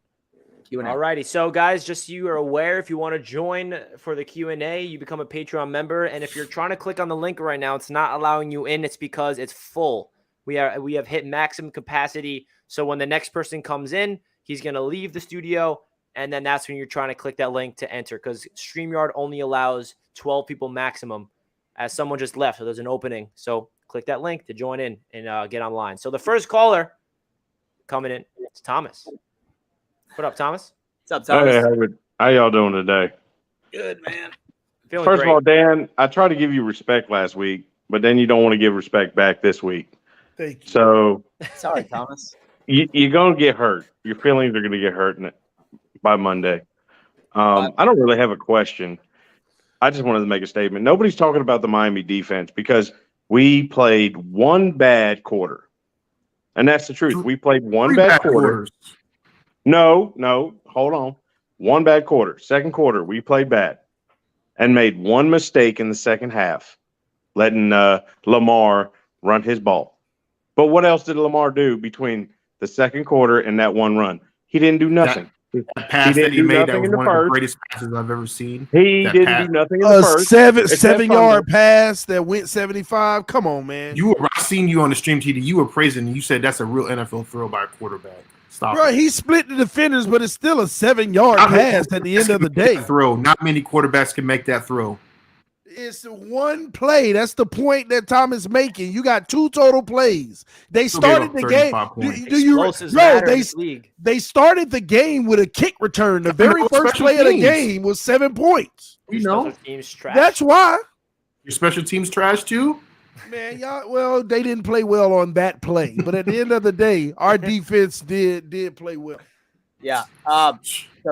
So with Thomas, it's number one, and so I appreciate the respect, man. Honestly, I respect the Dolphins. I do. Y'all are a good team. I feel like a lot of it is just I feel like I have a rivalry like with TD.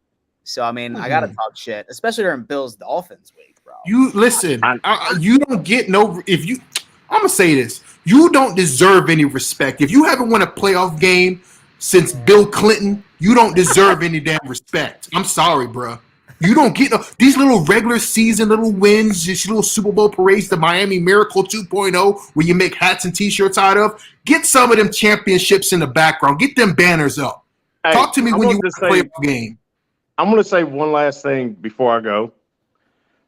If you can't win a ring without Tom Brady, you don't get to talk. Thank you. If you can't do nothing without Tom you're Brady, pretty you much can't saying, talk. right? So you're saying if you can't win a win without Joe Montana, you don't deserve it. If you can't win it, stop it, bro. Stop That's it. right. You're a bottom-feeding That's peasant. right. You hasn't won anything in 4 decades. You haven't won anything since the black and white television was invented. Get out of here, bro. And that's why you can't show your whole face. I'm gonna say, well, where's your face at? Where's your face at? I don't see you showing your face. Bro, you don't even show your face in a profile photo, bro. Oh my Now God. you want to show your face. Now you want to show your face, but you didn't get on here showing your face. And by the way, for everybody in the chat, for everybody in the chat that wants to see, I show my face plenty of times, bro. This is a shtick. This is my costume. I'm prepared for war. If you want to see my face, if you want to see my beautiful face, go to OnlyFans. Right? Go to OnlyFans. I'll show you more than just my face. It's a Thomas. Listen, man. We love you over here, man. We appreciate the support. I'm sorry about what my team's gonna do to y'all's on Sunday, but amazing. We love your support, man. Appreciate you, I Thomas. can't wait to see you in your Dolphins uniform. Let's go. That was a great call, Thomas. Thank you. Win a playoff game before you die. All right. So the first caller came on fire. I love that. Bring that energy. He started it. Yeah. All right. Now we got. Hey, listen, I don't want to go after people, bro, but when you come on here and talk, I'm going to give it to you. End of story. That's amazing. All right. We have someone representing the Miami Dolphins up next. Let's go. Mike in the clutch. Hey, what's up, everybody? It's Ian Baller. What's up, man? What's up, EM? Ian Baller. I love Ian Baller. Yeah. Is that emotional? And No, this ain't Daddy EM. And I disagree with Robert. I mean, Lamar Jackson was moving the ball with ease on our defense, and we were able, because of a lost snap, we were able to get the recovery. So, but in the second half, our defense obviously played very well, and a big reason for that is Kader Kahu. He's a cornerback who's a rookie, undrafted free agent. I feel like he's going to get a lot of playing time versus the Bills, and he's going to have to step up against a very good wide receiver group in the Buffalo Bills. I'll give you that. Right now, he's the #1 rated corner in the NFL, and this is an undrafted player. He's shocking everybody. He's really playing great football. Yeah. So this will be this will be a huge test for him because I mean everybody's shocked like how well he's playing. Let's see what look at Dan. See he getting nervous. He like this Kohu guy. I didn't know about him. Yeah, Dan. Don't worry, you about to go up against him, baby. Let's go. And TD, just imagine when Byron Jones comes back. Howard, Byron Jones, and Kahu. Dang, that's a nice tandem. It's gonna be crazy when Byron. Y'all lucky Byron Jones ain't playing until week 5. And so y'all flexing. And so a rookie quarterback that went up against like probably the 2 worst wide receiver rooms in the NFL. Whatever. Here you go, Dan. At the end of the day, Stephon Diggs getting shut down. He ain't getting 60 Rashad yards. Bateman is really good. I got to give him his props. But I do got a question for Dan. What's up, bro? All right. So you said that y'all can get organic pressure. Y'all can rush 4 and just get a lot of pressure on Tua. Okay, so are you sure you're not underestimating our offensive line? Because I know your defensive line is good, but just rushing 4 on our O-line, I feel like you're not giving our O-line the credit it deserves. And Armstead is going to play, so no worries about him. He's playing. No, yeah, for sure, man. Like, I mean, like one thing I will say is that like it's obvious that you guys definitely invested in your offensive line during the offseason. Really taking my bias aside, my sincere take is the fact that when it comes down into mismatches, the Buffalo Bills have more mismatches in their favor when it comes down into the defensive line right against like your offensive line.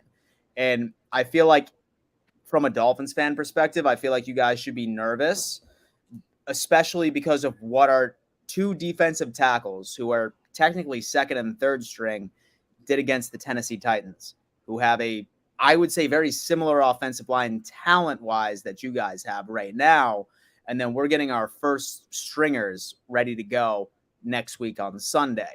Yeah, there's going to be some matchups where your offensive line might be able to like beat a few of our guys, but I really feel like this game is going to come down to the trenches. And when it comes down to it, say that I had to gamble on anything, like I am going to choose the Buffalo Bills defensive line right over the Miami Dolphins offensive line every single day and twice on Sunday. And when you say the interior O-line, the only guy on the Dolphins O-line I'm worried about is Liam Eichenberg at left guard. Like, he just hasn't shown it yet, but we'll give him time. But Connor Williams at center is awesome. Robert Hunt is just a good starter. Yeah. So we'll see. It'll be a test. Yeah, for sure. Like, so say that Tim Settle is healthy. He's one of the best one-tech defensive tackles in the entire league. Yeah, he's questionable, but we'll see. He's questionable. He was limited today, which makes it seem like he's gonna be playing. He's gonna draw two blocks. Easy. So that's gonna open up a lot of lanes for Von Miller, for Greg Rousseau, for Boogie Basham, or AJ Epinesa. So I feel like that your offensive line coach is definitely going to have to go to the drawing board and make sure that they can come up with as many schemes as possible, because regardless of what you put together, Tua will see pressure. Like, I mean, I'm almost willing to go out and say that Tua will say that he sees more than like 10% of the total snaps, like with a clean pocket, then I will be surprised. I will be sincerely surprised. He don't need it clean. We good. All right, and I got one more question, and this is for Master at Work. Yeah. All right, so Lamar Jackson, I'm calling him Hungry Lamar because he wants his contract like Aaron Judge. He's betting on himself, so he's playing out of his mind because he wants a super big contract that even the Ravens aren't paying him. Are you, even though you have done good against the Ravens, are you really that confident against this Lamar Jackson? Because, you know, Lamar Jackson proved he can throw deep ball with accuracy against the Jets, and he can do whatever he wants against our defense. So are you, even though your defense is good, are you really confident that you could contain or hold Lamar Jackson? No. No, I'm not.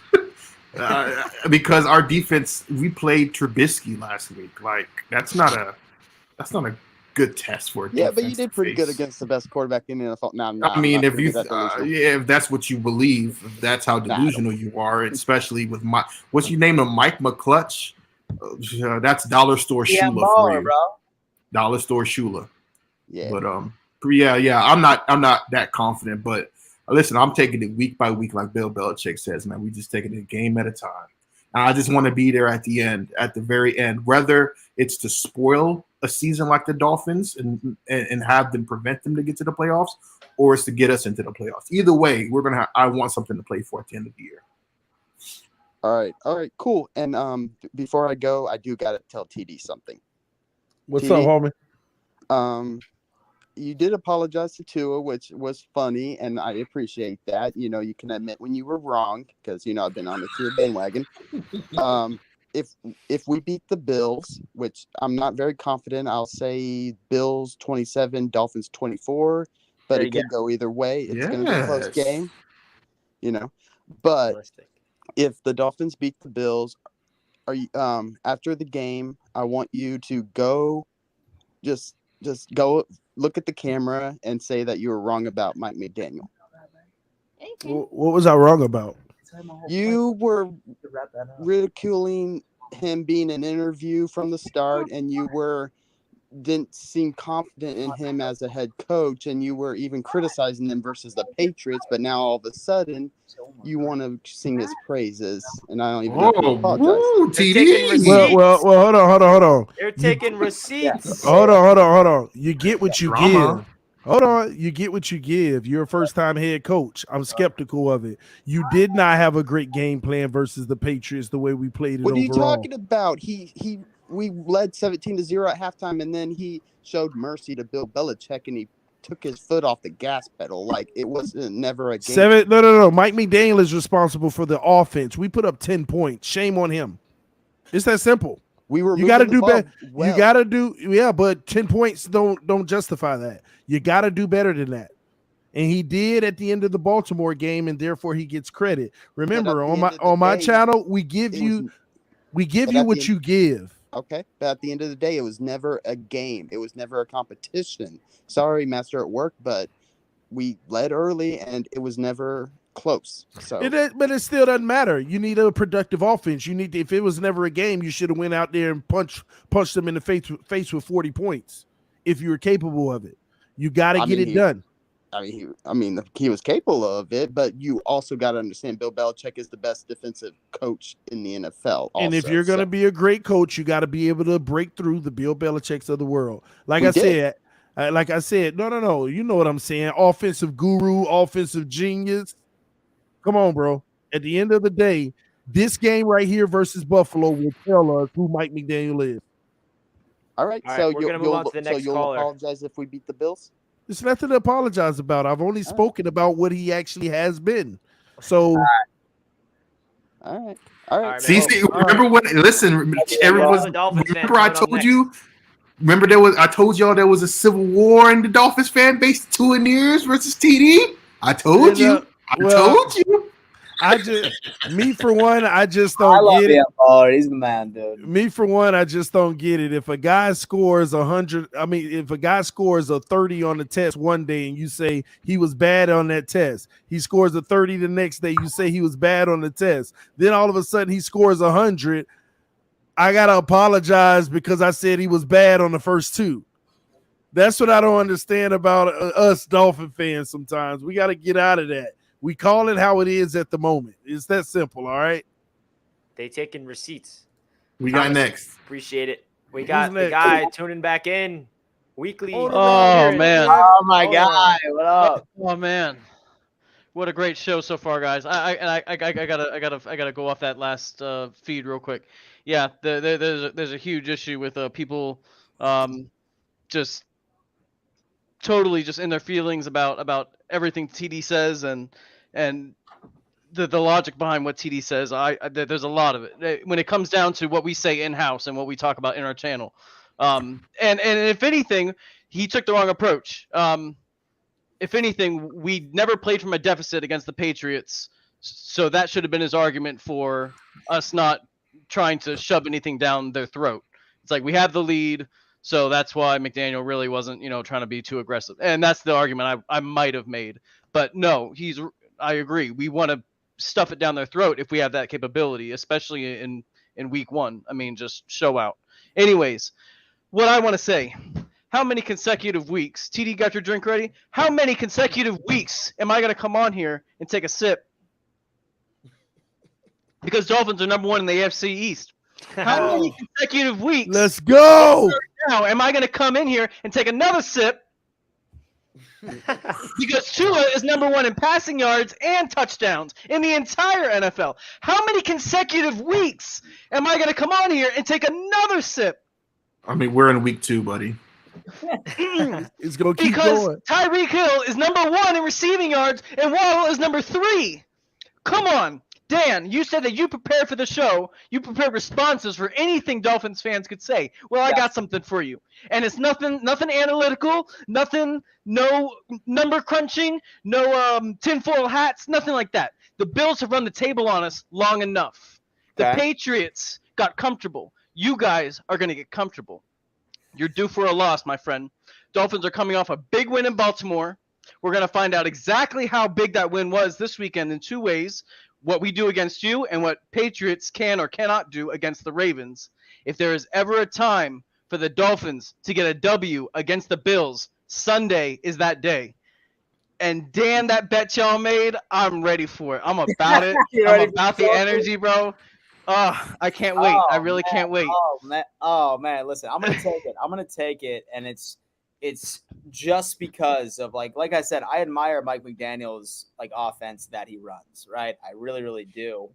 But I just have a feeling that when it comes down to it, that you guys literally need to play perfect football. And I agree. I have not seen the Miami Dolphins play perfect football in the past 5 years.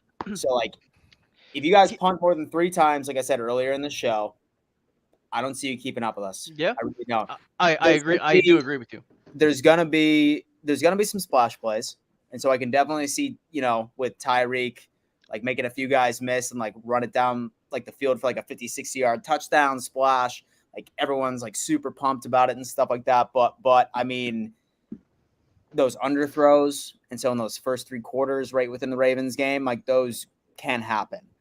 They cannot happen. And then with the trenches, as far as that works out, like your offensive line needs to do whatever they possibly can to make sure that they can limit the damage, because I feel like Tua is going to be seeing the most pressure that he's seen he's going to be seeing the most pressure that he has seen all season. So I would love to see a good game. Check it out. But, yeah. A lot of people are hating on the first few quarters that we had. There was good things that we did in those first few quarters on the offensive side of the ball. There really were. Arguably, that the first touchdown drive we had, that was great. That was like really, really great. I don't know if you saw that, but go back and it was 5 plays. Go back and watch those 5 plays. How amazing the offense performed just right there. No. Okay, the touchdown to Gesicki and the final touchdown to win the game. Very impressive throws by Tua, not the freebies to Tyreek. Honestly, I don't pump those up. The other 2, the one to Gesicki and the final one to Waddle, go back and watch those if you didn't really look at them too well. Gesicki's a monster. I hope that we do more with him this week. We really need to. But going back to what you said about us having to play perfect, you guys have looked damn near perfect your first 2 games. Yeah. But like I said, are you going to get comfortable?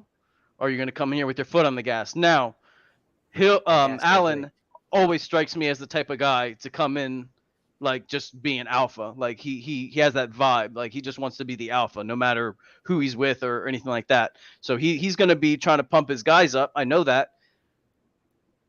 But are they going to match that energy? And he's good at motivating. Like, and that's something that goes beyond just the skill of Buffalo. But they can't let up against us. If you guys let up against us and you let us get away with mistakes, that's another part of this game too. And man, I'm telling you, Sunday is that day. Sunday is that day. If it ever happens, it's going to be this Sunday. And also know, whoever loses this game will be tied with the Jets in the division. And the Patriots. And the Patriots. And everybody goes in the basement. Everybody joins. Y'all gotta up top. Y'all gotta win. Y'all gotta win first. Exactly. On the Ron, man. Thank you so much, homie, for coming through, bro, and showing some Dolphin love. Appreciate you. Have a good one, y'all. We appreciate it, man. Great call from him every week. That's a great Dolphins fan. I know a good Dolphins fan when I see one. Oh, yeah. He's a great Dolphins fan. I like him. And so like Ian Baller, too. Where are the Jets fans at? Hello, we coming off a dub. We need Jets fans in here. We had Jets fans all over the place. We need some Jets fans. Guys up. Who else we got coming in? Tua amazing. Is Tua amazing? I'm Tua amazing. Tua amazing. How you guys doing today? What's up, man? How you doing? Excellent. I'm good. Hold on, let me turn my camera on. All right, there we go. So I got TD. You heard what that Denver guy said about Tyreek Hill, how they're going to contain him. What did they say? What did they say, man? He said Tyreek Hill ain't going to do nothing against them, right? I got a stat for you guys. AFC divisional round, 150 yards, 1 touchdown. Every time he plays the Bills, there's a touchdown. There's going to be a touchdown this game. There always will be. And I got a question for Dan, right? Kyer Elon's playing in this game, correct? Sure is. I'm a Florida fan, all right? I'm a Gator fan, diehard, right? Nice. There you go. Okay, he's a bum. Something. He's a bum. He's a bum. Oh. He's a bum. He went up so many yards against LSU, Alabama. Oh, my God, I can't even get into it. He pissed me off so much, and I'm sorry. But he cannot guard Jalen Waddle. It was proven in college. He's going to prove it in the NFL. He cannot guard Tyreek Hill. No one can guard Tyreek Hill. You guys are going to stand a chance in this game. It's going to be up into the fourth quarter, and it's going to be between Tua and Josh Allen. And we're going to see what Tua is made of right there in that moment. Okay. So super interesting. And then, like, I'm going to go on ahead and I'm going to bring you back down to earth. Okay. So, yes, with Tyreek Hill and, like, very fast receivers, yes, they have dominated the Bills in the past. But right within my previous take, maybe about an hour ago, wow, holy hell, this is the longest show we've ever done. My girlfriend's probably going to be so mad I'm not getting laid tonight. But here's the thing, okay? The thing is that the key denominator was the fact that the Buffalo Bills had no pass rush, right, at all for the past couple of years. And when you see teams get by with having average secondaries, the only reason why they had a great and so an opportunity was because of a pass rush. I'm thinking that our defensive line is going to, like, let us have an opportunity to not necessarily contain Tyreek Hill and Waddle. That can't be done. They're fast. They're going to make plays. But like I said, man, listen, y'all better make sure that you literally end each and every single one of your drives in the end zone, or it's going to be a long night. As far as Elam is concerned, yeah, sure, he's a rookie. I'm hoping that he develops down the road for sure. But the key to this is going to be the pass rush. And let's just hope that Tua You got some is going dogs. to be able to focus and be able to hit your receivers on a consistent basis with all that pressure in his face. You got Not some worry dogs about on our them. secondary because we have the best safety duo in the entire NFL. Trash. So Micah Hyde's going to play. So is Poyer. And that right there is a hell of an Trash. policy if you got to tell me. Are you Trash. sure about that? Because he's questionable. I don't know. It's Poyer or Hyde. One of them's questionable. So we had a With the stinger. neck- It's always You had a a stinger? Yeah, it was just a stinger. So, like, Dan- I'm concerned. Dan he's gonna play. downplaying it. He may not even play. Dan trying to downplay it. Exactly. I right. do want to say something to Richie real quick. Richie, Oh yeah. I love Robert Saleh. He's from Lebanon. You know, he's carrying the that. brand strong. So big up Robert Saleh. I love you I guys. love to hear that, man. All gas, no break, baby. Appreciate that. Thanks for coming through, homie. Thank you, man. Thank you guys. Bro. See Enjoy ya. your night. Appreciate the support as always. Later. Another good Dolphins fan. Wow. Well, why are there so Great many Dolphins likable fan. Dolphins fans coming on? See, PD? because Elam was trash, we're bro. amazing, man. We're gonna win the Super Bowl. They know. All right, we have another weekly caller joining in. Great Bills That's how it fan works. tuning in. Oh, Hey, my guy. What's up, baby? How you doing? What's up, man? I'm doing so- great. You're not doing that good, trust me. Anyways, Yes, I am. you're not. So that last guy said that every time Tyreek Hill plays the Bills, that he likes us up. But last year during the regular season, last I remember, no, he didn't. He had a very bad game against the Bills in the regular season. The Bills shut him down. Micah Hyde had a pick six on a throw to Tyreek Hill in that game. Tyreek Hill was shut down that game. Until Trey White was out, the Chiefs did nothing to the damn Bills. Now, you're not the Chiefs. You're the damn Dolphins, right? You are our punching bag. You are our practice squad team. You are our guys who we go up against in order to prepare for the real challenges. That's Tell who 'em. you are. You Tell 'em. guys, what you guys have done is you guys got Like better this this guy. year. Now, I give you that. You gotten better this year, but so did we. Now, we were already better than you by 35 points last year. Let's not play this game. If you want to play this game, we can. We beat you 35-0 the second time we saw y'all last year. Now, Always living in you the guys, past. you guys had Waddle already. You guys had a Tyreek Hill. Cool story, bro. Tyreek Hill had a tight end in KC who could balance that out. You don't. We shut down Gesicki and Waddle when we played y'all both times last year. Oh, Now you got to come with Tyreek Hill. We hope he can do it better. We went and got Von Miller. We went and got Daquan Johnson. We went and we got Tim Settle. We went and we brought back Jordan Phillips. All of our defensive ends this year have at least one sack. All of them. Greg Rousseau's got 2. Von Miller's got 2. Epenesa's got 1.5. Freaking Basham's got 1 and an interception. Like this is not going to be a game. It's going to be 44-14 Bills. This is going to be a blowout. It's not going to be close. You laughing? I've been laughing this whole show watching you, bro. This is oh my hilarious. gosh. When this Don't game is worry. over and Next you have week. to wear that Bills gear as long as you have to, and you should be all year. You got to wear that. It should be all year. The Bills are not looking to go into this game and prove anything. This is a game we're going to run through because we are not looking at you. We're looking at the Chiefs. Granted, we're not looking past you because we don't do that. We're fans. We don't play the game. That's not how this works. I don't play on Sunday. I can look past you all I want. The Bills don't. The Bills are going to come in here to Miami and own the place like they have every single time the last 3 years. They've owned you in Miami and Buffalo. It doesn't matter. Oh, you Josh came here Allen's to really playing at talk. another level. Bro, I agree with every word he did- says. I did not have all this to say until I watched this show, and now I am at fucking Super Saiyan 7. Okay, Hey.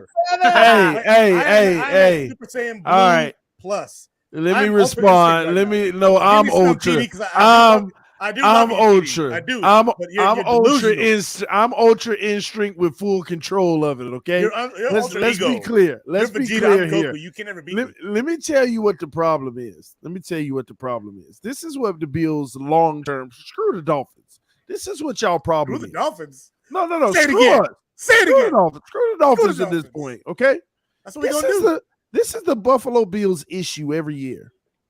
Is it? First, they try to figure out how to beat the Patriots, and they always lose to another team.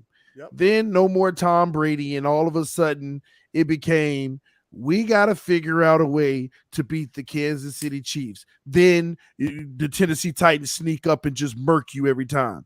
Yeah. Okay. Now all of a sudden it's you still want to keep focusing on the Chiefs. Everybody y'all focus on is not the team that ends up taking you out at the end of the day. It's always another team. Y'all were so no. I'm talking before that man said works. They were focused on the Chiefs the 2 years before that. But then they start worrying about Tennessee and still could be. This year it's the Dolphins. No, it's not. This year we gonna creep up. We gonna creep up and slap. We gonna creep up. We gonna creep up and slap y'all in the face. And you know what I'm gonna say? You know what I'm gonna say to you next Wednesday?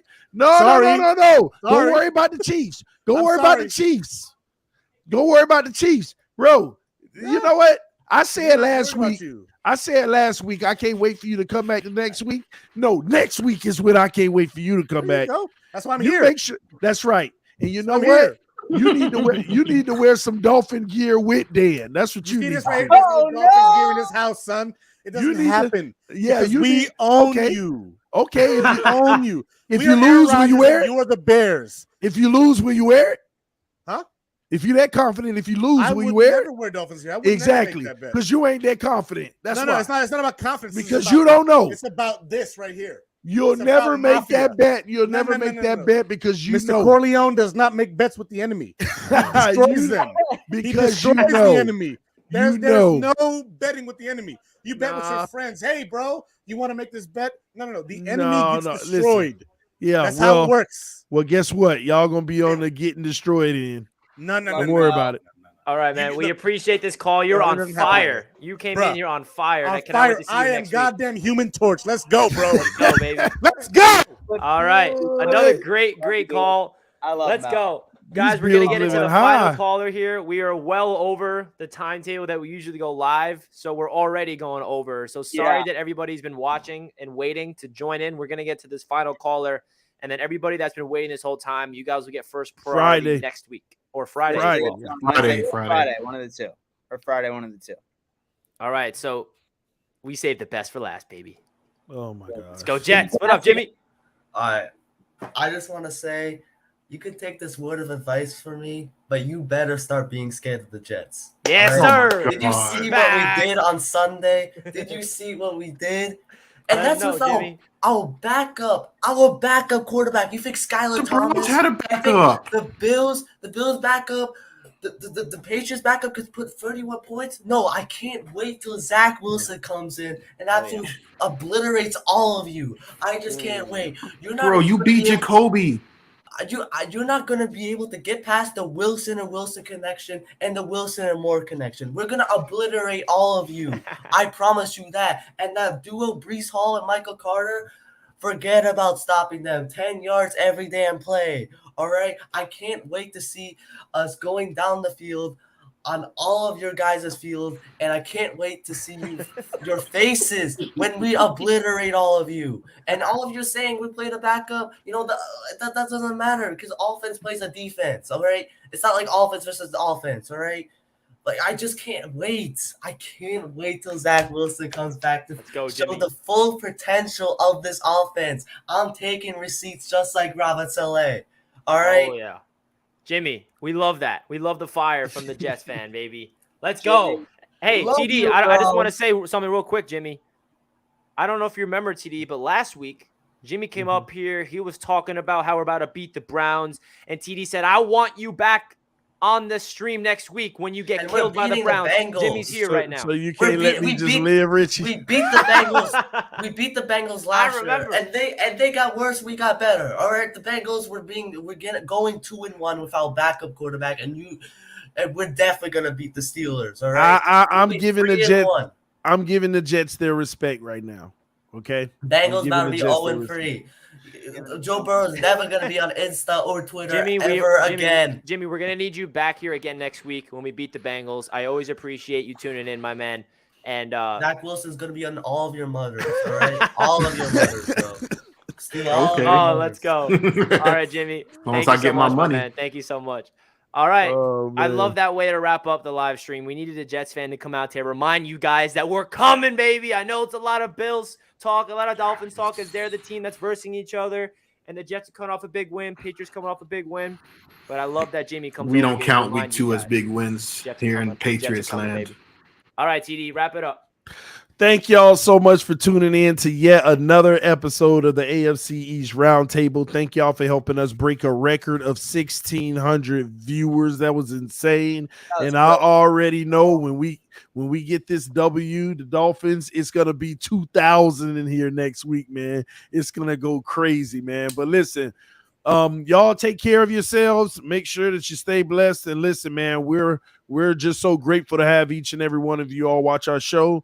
And we're going to continue to do bigger and better things. Listen, y'all, we love y'all. We are out of here for the night. Peace. AFC East Roundtable. It is a wrap. Josh Allen is super trash. Super trash. Let's go, Jets, baby. Everyone hit that thumbs up button. Let's get 2,000 likes. Peace out.